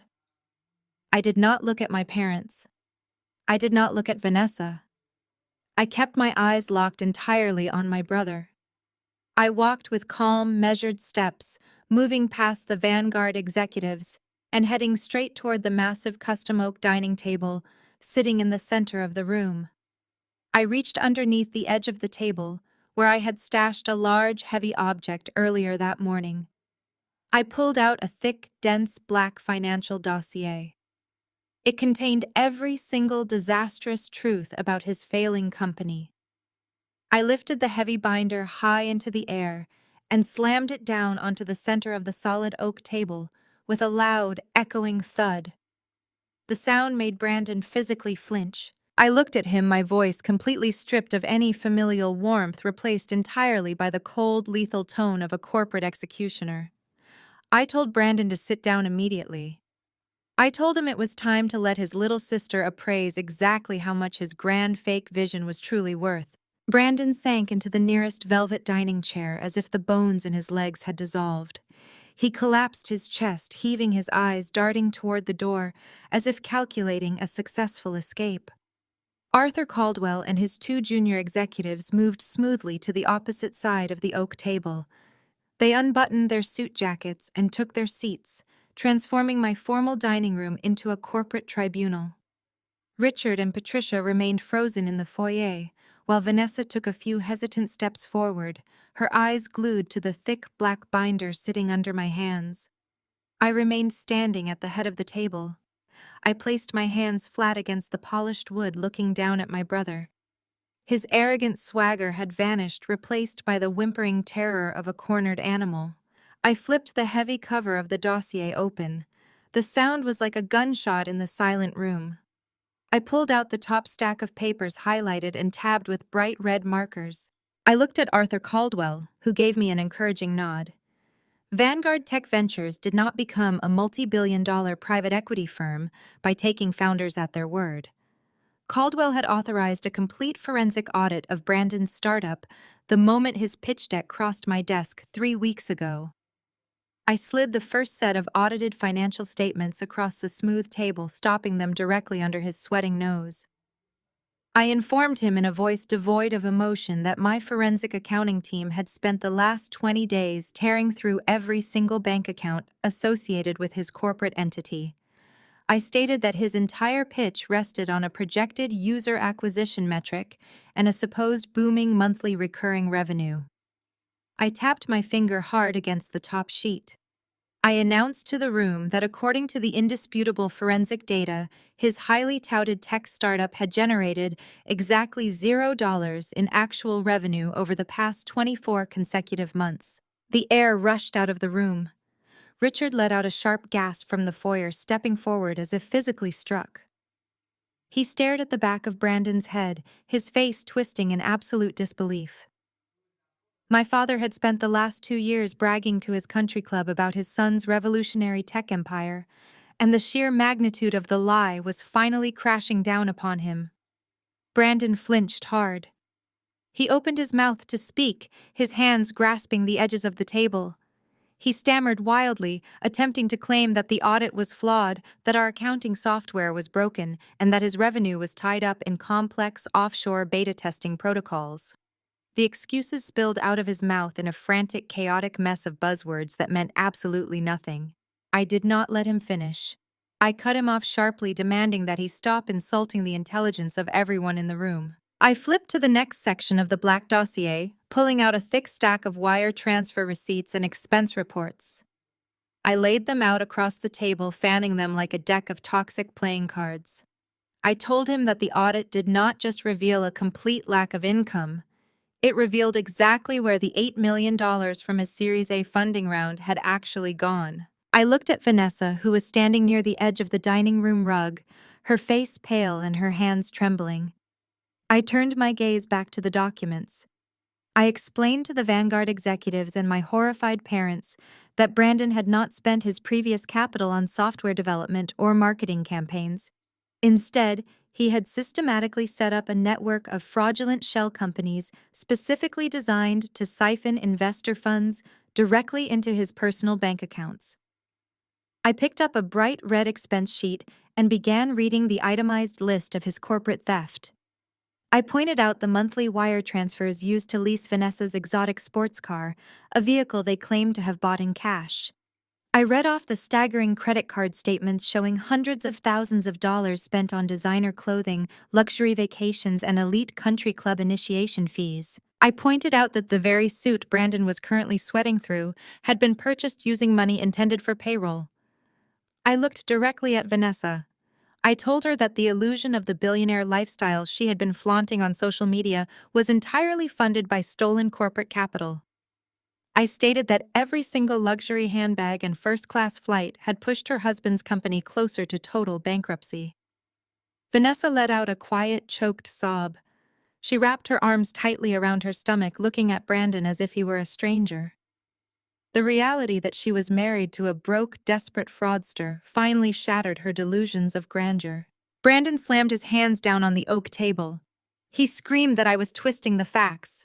He yelled that he was the founder and CEO, and that he was entirely entitled to a lifestyle commensurate with his executive position. He frantically claimed that all of those expenses were necessary for networking and building essential corporate relationships. Caldwell let out a dark, humorless chuckle. The senior executive leaned forward, resting his elbows on the table, and stared at my brother with absolute contempt. Caldwell stated that Vanguard did not fund personal vanity projects, and they certainly did not subsidize criminal embezzlement. I flipped to the final section of the financial autopsy. I pulled out a single neatly printed invoice. I slid it across the table, pushing it right over Brandon's trembling hands. I announced to the silent room that the absolute peak of his financial insanity had occurred just last night. I read the invoice aloud, detailing the $50,000 he had stolen from his remaining corporate reserves to throw himself a lavish birthday party. I reminded him that while his developers were calling him begging for their delayed paychecks, he was busy drinking vintage champagne and posing for photographs on a rented yacht. I stated that he had literally burned through his final operating capital simply to maintain a fake image for people who did not even care about him. The undeniable proof of his staggering greed lay completely exposed under the bright recessed lighting of my dining room. The sheer weight of the evidence crushed any remaining fight out of Brandon. His shoulders slumped forward and he buried his face in his hands. He let out a loud, pathetic groan of absolute defeat. He was completely trapped. He could not charm his way out of a forensic audit, and he could not intimidate a room full of people who held his fate in their hands. Suddenly, he shot up from the chair. He turned his back on the Vanguard executives and looked frantically toward the foyer. He locked eyes with my parents, his face twisting into a mask of desperate panic. He begged them for help. He screamed that I was trying to send him to prison and destroy his entire life. He yelled at Richard, demanding that my father step in and fix the situation, just like he had always done. He pleaded with them to tell the investors that he was a brilliant visionary who just needed a little more time to make things right. Richard did not move. My father simply stared at his golden boy. His expression hardened into a mask of profound disgust and supreme embarrassment. The illusion of his perfect, successful son had been violently ripped away, leaving behind a pathetic criminal. Patricia could not break her lifelong programming. Her instinct to protect her favorite child overrode all logic. She stepped forward, rushing into the dining room, ignoring the staggering mountain of evidence sitting on the table. She stopped next to Brandon's chair, placing a hand on his shaking shoulder. She looked at Arthur Caldwell, tears streaming down her face. She begged him to show compassion, claiming that Brandon was simply under too much pressure. She pleaded with Caldwell to ignore the financial documents and focus on Brandon's incredible potential. She promised that if Vanguard provided this final round of funding, the family would personally ensure the company got back on track. She literally classified corporate embezzlement as a minor temporary setback. I stood at the head of the table looking at my mother. I felt a cold, absolute certainty settle deep into my bones. Her willingness to blindly defend his criminality was the final piece of closure I needed. I slowly shook my head. I reached into the back flap of the dossier. I pulled out one legally binding document printed on heavy watermarked paper. I held the document up, ensuring the light caught the embossed state seal. I looked at my mother, my voice dropping to a low, dangerous whisper. I asked her if she truly believed that her perfect son was just facing a temporary setback. I did not wait for my mother to stammer out a defense. I slammed the heavy watermarked paper down onto the center of the oak table, sliding it deliberately away from Arthur Caldwell and directly toward my parents. The thick document glided smoothly over the polished wood, coming to a halt right at Richard's fingertips. I tapped my index finger against the bold black lettering at the top of the page. It was a formal deed of trust filed just 90 days ago with the county clerk's office. Patricia blinked rapidly, her eyes darting between my face and the dense legal jargon printed on the page. She reached out with a trembling hand, adjusting her designer glasses as she squinted at the fine print. Richard leaned over her shoulder, his brow furrowed in deep confusion. For a few agonizing seconds, the only sound in the room was the sharp intake of breath from my father as his eyes scanned down to the signature line at the bottom of the final page. I watched the exact moment my father's brain processed the horrifying reality of what he was looking at. His eyes widened in absolute shock, and his mouth dropped open. I did not give him the chance to ask the inevitable question. I spoke with a voice completely devoid of any familial sympathy, stripping away the last remaining layers of Brandon's pathetic facade. I explained to my parents that the document sitting in front of them was a secondary mortgage agreement securing a massive high-interest loan against their sprawling suburban estate. I stated clearly and loudly that Brandon had completely drained his corporate accounts and was desperate for cash to keep up his fake billionaire lifestyle. When the banks refused to lend his failing company another dime, he had turned to his most reliable source of income. He had used their home as collateral. Patricia shook her head in frantic denial. She looked at Brandon and then back at me, her voice trembling as she claimed that was impossible. She stammered that they owned their home completely outright and had never agreed to put it up for collateral. She insisted that Richard would have had to sign the paperwork for something of that magnitude. A cold, humorless smile crossed my face. I nodded slowly, confirming her exact statement. I told her that she was absolutely right. I leaned across the table and pointed directly at the bold blue ink on the signature line. I told my father to look very closely at the looping cursive that spelled out his name. I watched Richard's face drain of all color as he stared at the perfect replica of his own handwriting. I announced to the silent room that Brandon had not merely borrowed against their house. He had committed textbook felony fraud. He had forged my father's signature, acting as a fraudulent co-signer to secure the capital he desperately needed to cover up his catastrophic corporate failures. The silence that followed this revelation was thick enough to choke on. The absolute magnitude of the betrayal hung in the air, a suffocating toxic cloud that poisoned every single breath my parents took. Arthur Caldwell and his Vanguard associates stood perfectly still, watching the implosion of the family with cold, clinical detachment. Brandon shrank back in his velvet dining chair, trying to physically make himself smaller. He held his hands up in a pathetic, defensive gesture. He began to stammer out a frantic, panicked string of excuses. He whined that he only needed the money for a few weeks to bridge the gap before the Vanguard funding came through. He swore he was going to pay off the secret mortgage the very second the venture capital hit his bank account. He pleaded with Richard, claiming it was just a temporary strategic reallocation of family assets, and that he never intended to cause any permanent harm. His pathetic whining was the spark that ignited the powder keg. The last shred of Richard's composure snapped with a violent, audible crack. The polished, wealthy patriarch persona he had maintained for 33 years instantly vaporized. His face turned a deep, alarming shade of purple, the veins in his neck bulging against the tight collar of his dress shirt. He let out a raw, guttural roar of pure, unadulterated fury that shook the crystal chandelier hanging above us. Richard lunged violently across the dining room, closing the distance between himself and his golden boy in a fraction of a second. He did not care that powerful billionaires were watching. He did not care about optics or social standing anymore. He grabbed Brandon by the lapels of his sweat-soaked linen jacket, yanking him out of the velvet chair with a terrifying burst of adrenaline-fueled strength. Brandon let out a sharp cry of fear, his hands scrambling uselessly against my father's iron grip. Richard shoved him backwards, slamming Brandon's spine hard against the edge of the custom oak table.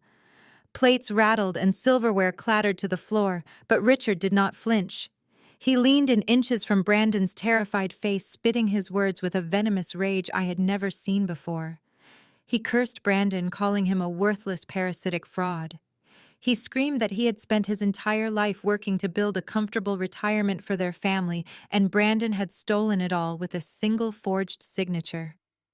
Richard yelled that the secondary mortgage was a ticking time bomb, and because of Brandon's greed, they were now facing total, absolute bankruptcy.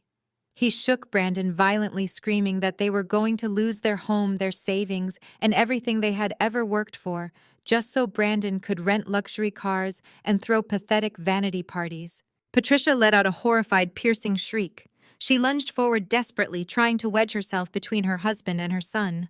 She grabbed Richard's arms, pleading with him to stop, to calm down, to remember that they were in front of important guests. But Richard simply shoved her away, his eyes completely wild with betrayal. He roared at Patricia, telling her to open her eyes and look at the criminal she had spent her life coddling. He pointed a shaking finger at me and yelled that while they had spent decades punishing their daughter for being independent, their precious son had been plotting to leave them homeless on the street. Patricia collapsed into a nearby chair, burying her face in her hands and sobbing hysterically. The golden pedestal she had built for Brandon had not just cracked, it had shattered into a million jagged pieces, and the shrapnel was tearing her perfect life apart. Through the absolute chaos of Richard's screaming and Patricia's hysterical sobbing, I kept my eyes focused on Vanessa. She had not moved a single muscle since she dropped her crystal water glass. She was standing frozen on the edge of the Persian rug, staring at the violent confrontation unfolding in my dining room. Her perfectly contoured face was a mask of cold, calculating realization. Vanessa had not married Brandon for love. She had married the tech billionaire aesthetic. She had married the private jets, the luxury villas, and the infinite credit card limits. She had built her entire social media brand on being the glamorous wife of a visionary founder. Now standing in the wreckage of his lies, she was rapidly doing the mental math. She looked at the heavy black financial dossier sitting on the table. She looked at the forged mortgage document. She realized with brutal, stunning clarity that she was not strapped to a rising rocket ship. She was shackled to a sinking anvil. Brandon was not a wealthy tech titan. He was a bankrupt fraudster facing imminent federal felony charges for forging a mortgage document. Worse, she realized that as his legal spouse, she could potentially be held financially liable for the massive mountain of toxic debt he had secretly accumulated. The sheer terror of becoming poor broke her paralysis. A sudden, violent tremor racked Vanessa's body. She let out a loud, ragged gasp that cut through the noise of the room. Brandon, hearing his wife's distress, managed to pry himself out of Richard's grip.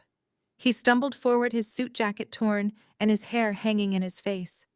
He reached his hand out toward Vanessa, his eyes begging for support. He swore that he loved her and that they would get through this minor obstacle together. Vanessa did not reach out to take his hand.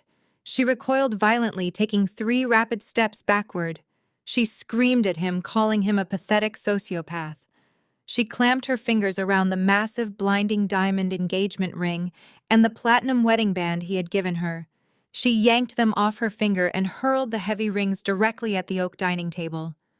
She declared with absolute icy certainty that she was calling her lawyers the very second she walked out of this house. The heavy platinum and diamond rings spun wildly across the polished oak table before finally coming to a dead stop right against the thick black financial dossier.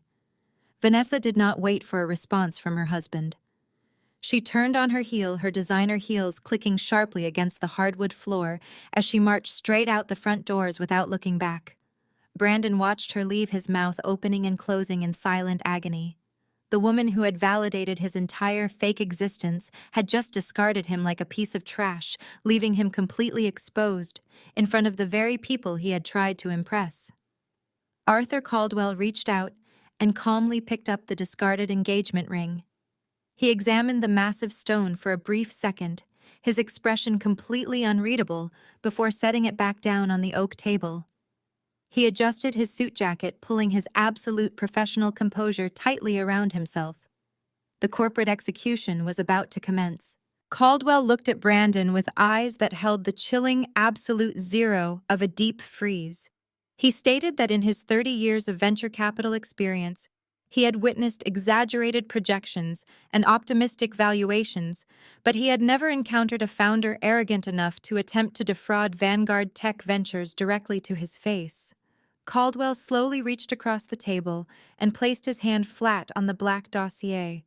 He announced with brutal finality that the Series B funding round was officially definitively dead. He stated that Vanguard was withdrawing every single term sheet, tearing up every proposed contract, and completely severing all ties with Brandon's corporate entity effective immediately. Brandon let out a pathetic, high-pitched whine. He reached his hands across the table, his fingers grasping desperately at empty air. He begged Caldwell to reconsider. He promised he could fix the revenue numbers. He promised he could fire his entire development team and start over. He promised he would work for free. The begging was repulsive, a total capitulation of his previously inflated ego. Caldwell did not even blink. He smoothly pulled the dossier toward him, effectively removing Brandon's last remaining lifeline. He told my brother that the time for fixing numbers had passed the moment he forged his father's signature on a secondary mortgage to cover up his gross financial incompetence. Caldwell tapped his index finger against the forged mortgage document that still sat in front of my paralyzed parents. He shifted his gaze back to Brandon, delivering the absolute worst news a corrupt founder could ever hear. Caldwell stated that Vanguard Tech Ventures was a fully compliant, heavily regulated financial institution. He explained in a calm, terrifyingly measured voice that they had a strict fiduciary and legal obligation to report any and all discovered instances of corporate fraud. He leaned slightly forward, ensuring that every single syllable landed with maximum impact. Caldwell announced that Vanguard would be turning over the entire forensic audit, including the evidence of the shell companies, the embezzled funds, and the fraudulent loan documents, directly to the Securities and Exchange Commission by the end of the business day. He added that their legal department would also be notifying the Federal Bureau of Investigation regarding the forged signature and the wire fraud crossing state lines. The absolute terror in Brandon's eyes reached a fever pitch. He was no longer just facing a failed startup or a broken marriage. He was looking down the barrel of serious federal prison time. He was facing the total systematic destruction of his entire life. The two junior executives standing behind Caldwell began silently packing up their briefcases. They moved with swift, practiced efficiency, securing the damning financial documents and snapping the latches shut. They did not spare a single glance of pity for the man sweating and shaking at the dining table. Caldwell straightened his tie and gave me a brief, respectful nod, acknowledging the successful conclusion of our meticulously planned ambush. He thanked me for my incredible diligence and requested that I call his office on Monday morning to discuss my promotion to the managing partner track. I smiled and thanked him for his time. Caldwell turned his back on my devastated family and walked out of the formal dining room. The junior executives followed him, their footsteps echoing in perfect unison as they crossed the marble foyer and exited through the heavy mahogany doors. The sound of their luxury town cars pulling away from my driveway signaled the official, undeniable end of Brandon's fake empire. The moment the heavy front doors clicked shut, sealing us inside the house, the remaining adrenaline completely drained from Brandon's body. His legs finally gave out. He slid off the velvet dining chair, collapsing onto the expensive Persian rug in a pathetic heap of wrinkled linen and nervous sweat. He curled his knees to his chest, wrapping his arms around his head, rocking back and forth on the floor. He began to mumble a steady stream of incoherent nonsense. He whispered about cap tables and user acquisition metrics, talking to invisible investors who no longer existed. He muttered Vanessa's name over and over again, begging her to come back and look at his new leased car. The arrogant golden boy, the supposed tech titan of the family, had been reduced to a babbling broken shell of a man lying on his sister's floor. He had built his entire identity on a foundation of lies, and now that the foundation had been pulverized, He had absolutely nothing left to hold him together. I looked down at him, feeling no pity, no anger, and no lingering resentment. I just felt a profound, chilling emptiness. He was exactly what I had always known him to be, a weak, greedy coward who was finally paying the ultimate price for his lifelong deception. Richard remained standing near the edge of the dining room, his breathing heavy and ragged. He stared at his son writhing on the floor, his hands balled into tight fists at his sides. My father had spent 3 decades protecting this boy, covering up his mistakes, funding his terrible ideas, and prioritizing his happiness above everything else. Now he was watching the horrific, undeniable result of his own toxic parenting. He had created a monster of entitlement, and that monster had just devoured the family whole. Patricia was still slumped in her chair, her face buried in her hands, weeping openly. But as the silence of the empty house settled around them, the true catastrophic reality of their situation began to pierce through the shock of the moment. The investors were gone. Vanessa was gone. Brandon's company was dead. The SEC was coming. And sitting right in the center of the oak table illuminated by the afternoon sun was the forged secondary mortgage document. Richard slowly turned his head, dragging his gaze away from his ruined son and locking onto the legal paperwork. The purple rage that had consumed his face earlier slowly faded into an ashen, sickening gray. He reached out with a trembling hand and pulled the document toward him. He read the fine print, absorbing the staggering amount of the loan Brandon had taken out against their sprawling suburban estate. He saw the exorbitant interest rates, the missed payment notifications, and the default clauses. Richard realized with a horrifying jolt that they did not just lose their social standing today, they had lost their entire financial security.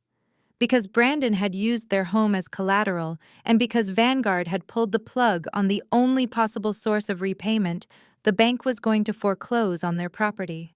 They were going to lose the home they had lived in for 30 years. They were going to be completely wiped out, homeless, bankrupt, destitute. Patricia slowly lowered her hands from her tear-stained face. She looked at the forged document, and then looked at her husband, seeing the total despair etched into his features. The arrogant, haughty facade she had worn her entire life completely vanished. The country club matriarch was dead, replaced by a terrified, desperate woman staring into the abyss of total poverty. She slowly turned her head and looked up at me, standing tall and unbothered at the head of the table. Her eyes, previously filled with disdain and superiority, were now wide with pure, unadulterated desperation. She looked at the house around me, the marble floors, the high ceilings, the undeniable proof of my immense wealth.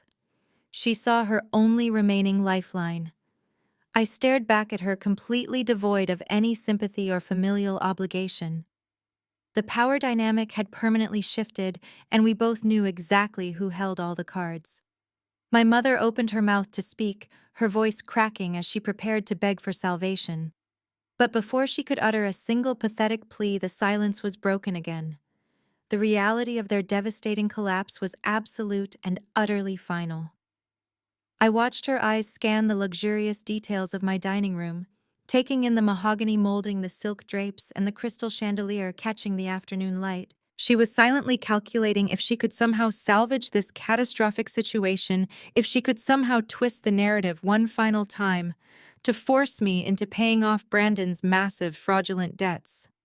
Her entire world had shrunk down to the terrifying realization that her golden child was going to a federal penitentiary, while the daughter she had relentlessly abused was her sole remaining path to survival. I did not give her the opportunity to formulate her pathetic excuses or weave another web of toxic manipulation. I calmly gathered the black financial dossier, pulling the forged mortgage document out of Richard's trembling hands and placing it firmly on top of the stack. The rustling of the heavy paper seemed impossibly loud, breaking the suffocating stillness that had descended upon my property. I looked down at Brandon, who was still rocking back and forth on the Persian rug, completely lost in his own manufactured delusion. I told my parents they had exactly 5 minutes to gather their fraudulent golden boy and vacate my premises before I instructed my security team to physically remove them. The impossibility of the 5-minute ultimatum short-circuited whatever remained of Patricia's high society composure. The designer sunglasses slipped from her trembling fingers, clattering onto the hardwood floor. Her eyes darted wildly around the living room, taking in the chandeliers and the undeniable proof of my financial dominance. Her gaze snapped back to me, standing unbothered at the head of the oak dining table. The arrogant matriarch who had spent 30 years cultivating an image of flawless suburban supremacy literally folded in half. Patricia dropped heavily to her knees. The impact produced a dull thud, echoing through the silent house. She did not attempt to salvage her dignity. Instead, she dragged herself forward. She crawled across the expensive Persian rug, her tailored silk dress twisting around her legs. It was a grotesque display of raw desperation. She abandoned every ounce of her pride in a frantic bid for survival. Richard remained entirely paralyzed near the staircase, watching his wife crawl across the floor with blank, unseeing eyes. He looked like a man who had just witnessed his own execution, lacking the strength to process the finality of the event. The forged secondary mortgage had shattered his reality, leaving him trapped in a nightmare of impending bankruptcy.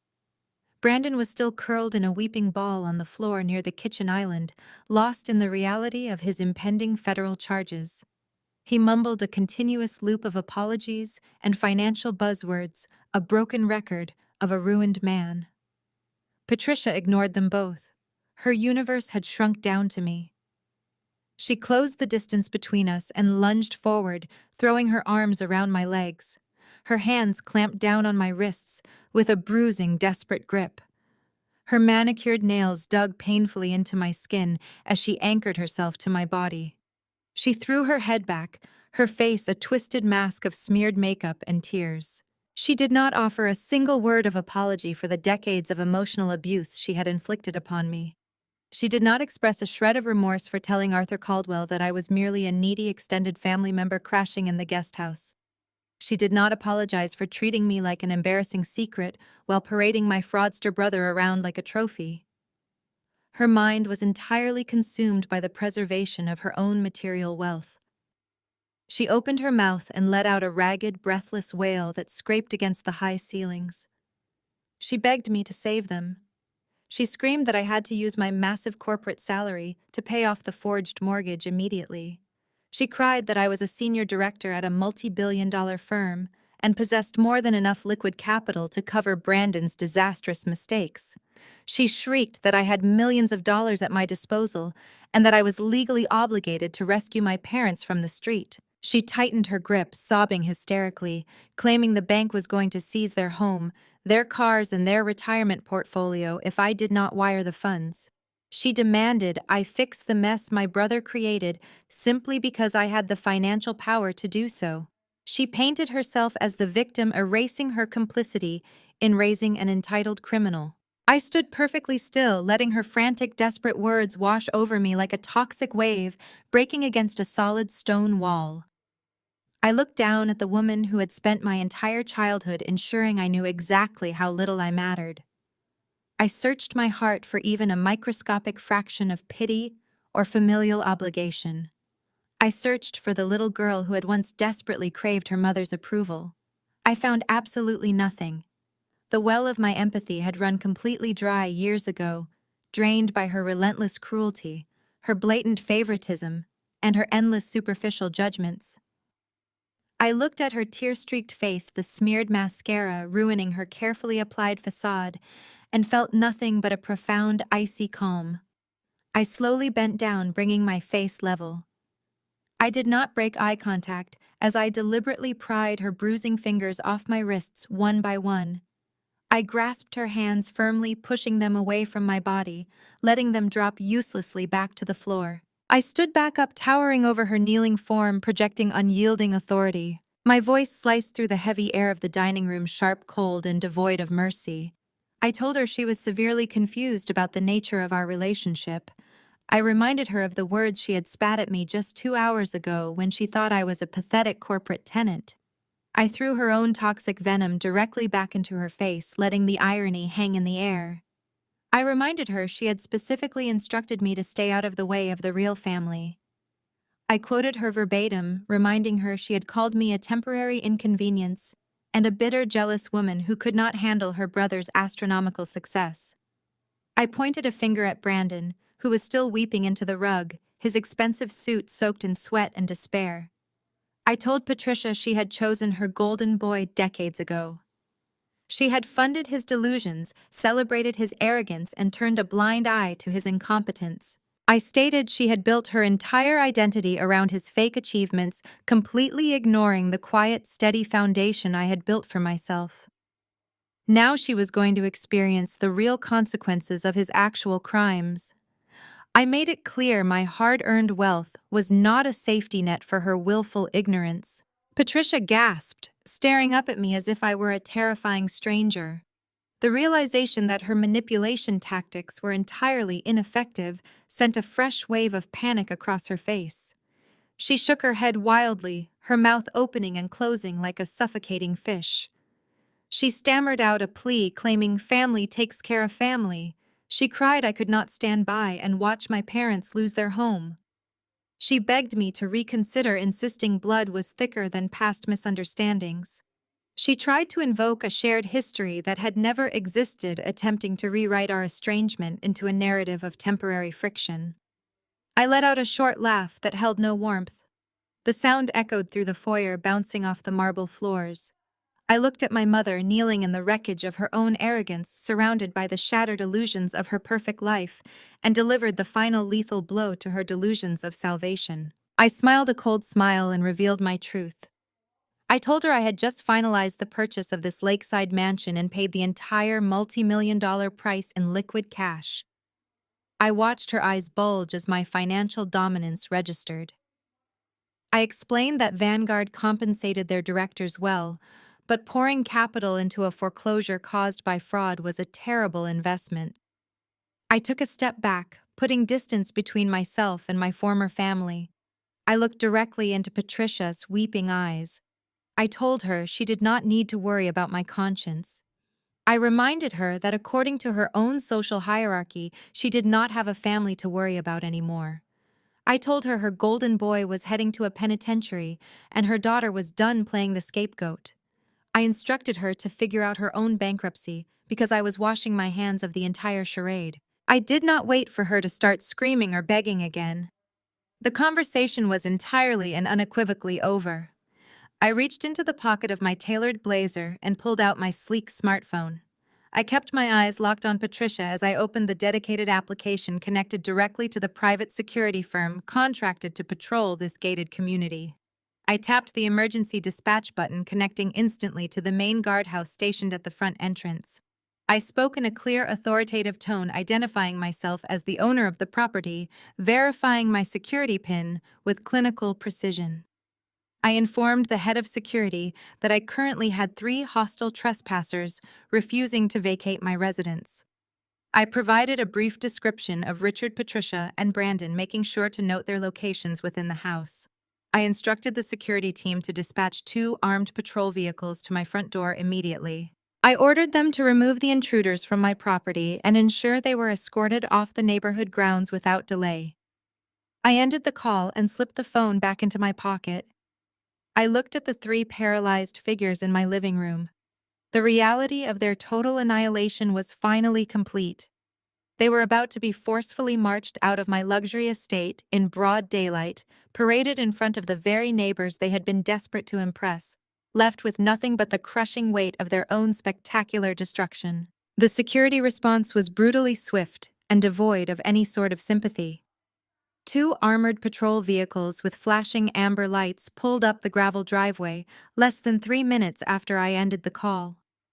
4 burly guards stepped into the grand marble foyer, unfazed by Patricia's hysterical sobbing or Richard's purple-faced rage. They grabbed Brandon, dragging him roughly off my Persian rug while he continued to babble incoherently about cap tables and phantom revenue. My parents were escorted out like common trespassers forced to march down the front stone steps in broad daylight.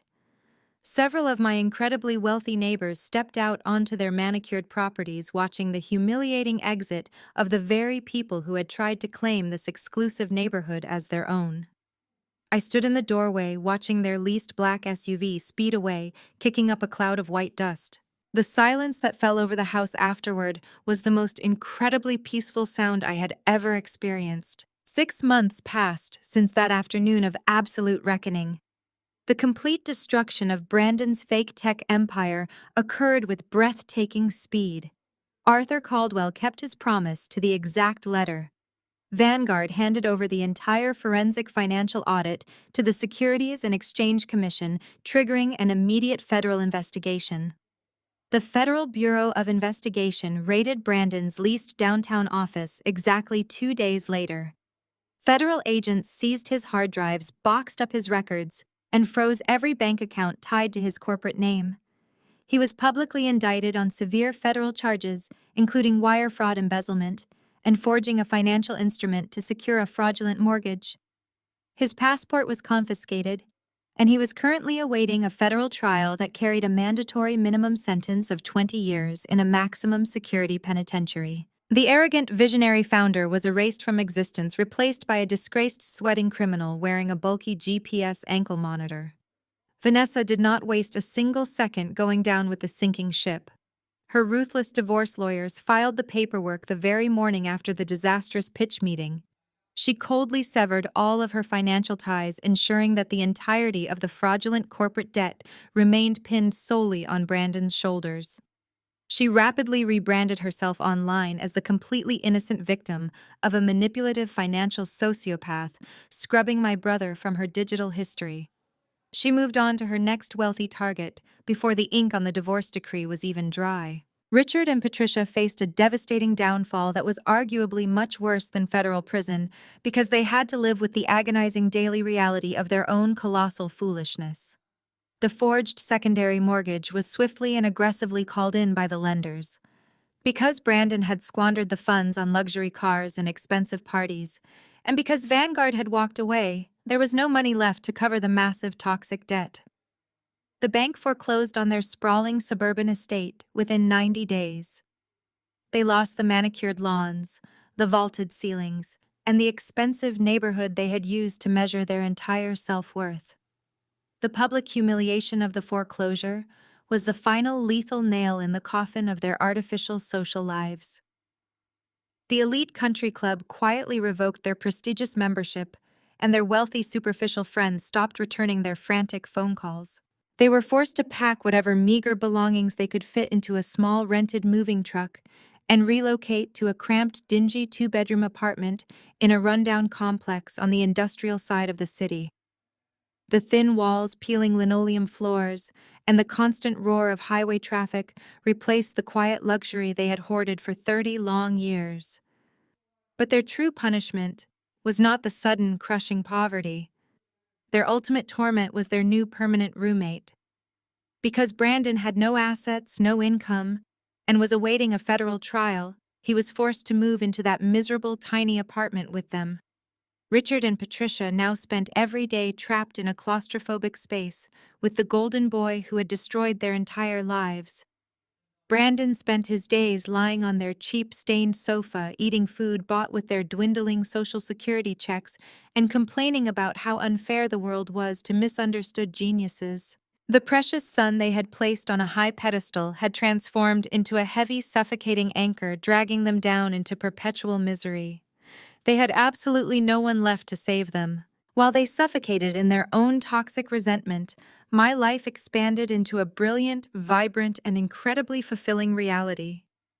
I stood on the polished teak deck of a luxury yacht anchored gently in the calm, clear waters of Lake Austin, directly in front of my magnificent limestone estate. The evening air was warm and fragrant, carrying the sweet scent of blooming jasmine from my extensive private gardens. Soft, upbeat jazz drifted from the yacht's expensive surround sound speakers, blending perfectly with the gentle, soothing lapping of the water against the fiberglass hull. It was my 34th birthday, and I was celebrating a magnificent life I had built entirely with my own two hands and my own relentless intellect. I was not alone in my triumph. The yacht was filled with people who respected my sharp mind, valued my fierce loyalty, and genuinely loved the person I was beneath the corporate titles. My top executives from Vanguard were there laughing loudly and toasting to our latest highly successful corporate merger. Arthur Caldwell stood near the stern swapping hilarious stories with my lead financial analyst, treating me as a valued equal rather than a subordinate. But the true profound joy of the evening came from the people standing closest to my heart. Sitting comfortably in a thick, cushioned deck chair was my grandfather. The moment I secured my estate and finalized the Vanguard promotion, I drove straight to the neglected assisted living facility Patricia had dumped him in years ago. I packed his bags, loaded him into my car, and brought him home to live with me. He now had a custom master suite on the ground floor overlooking the lake with round-the-clock nursing care. He was holding a glass of sparkling apple cider, his eyes crinkling with deep, genuine happiness as he watched the lively celebration unfolding around him. He had always been the only family member who recognized my quiet determination, and having him here safe and protected meant more to me than any amount of wealth. Standing right beside me with his arm wrapped securely around my waist was Julian. We met 4 months ago during a tech acquisition negotiation. He was a brilliant structural engineer who cared absolutely nothing about social climbing optics or family pedigrees. Julian loved my fierce ambition, my unyielding independence, and my absolute refusal to back down from a challenge. He was a true partner who celebrated my victories without an ounce of insecurity or masculine jealousy. He pressed a warm kiss to my temple, pulling me closer to his side as the sun began to dip below the distant tree line, painting the vast Texas sky in spectacular shades of crushed violet and burning gold. I picked up my tall crystal flute filled to the brim with expensive vintage champagne. I leaned comfortably against the polished metal railing of the yacht and looked out across the shimmering twilight water toward my spectacular home.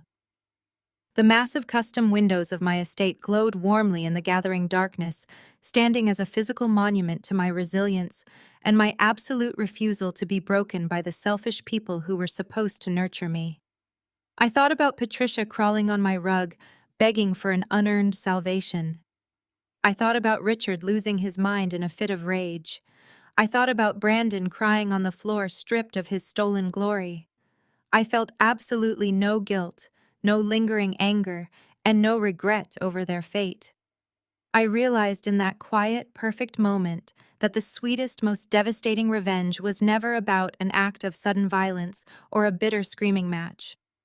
It was not about sinking to their pathetic level and tearing them apart with my own hands. True, absolute justice was simply walking away and living brilliantly. It was pulling my safety net out from under their feet and letting the gravity of their own terrible choices do the rest of the work. I had allowed their own greed, their arrogance, and their deceit to spark the inferno that burned their fake empire to the ground. They had destroyed themselves while I had kept my focus, my dignity, and my ambition intact. I raised my glass to the beautiful sky, offering a silent, grateful toast to the incredible, limitless future ahead. I took a slow, satisfying sip of the cold champagne, surrounded by genuine love and absolute peace, knowing that while they suffered in the ashes of their own making, I would continue to shine brighter and rise higher than they could ever possibly imagine.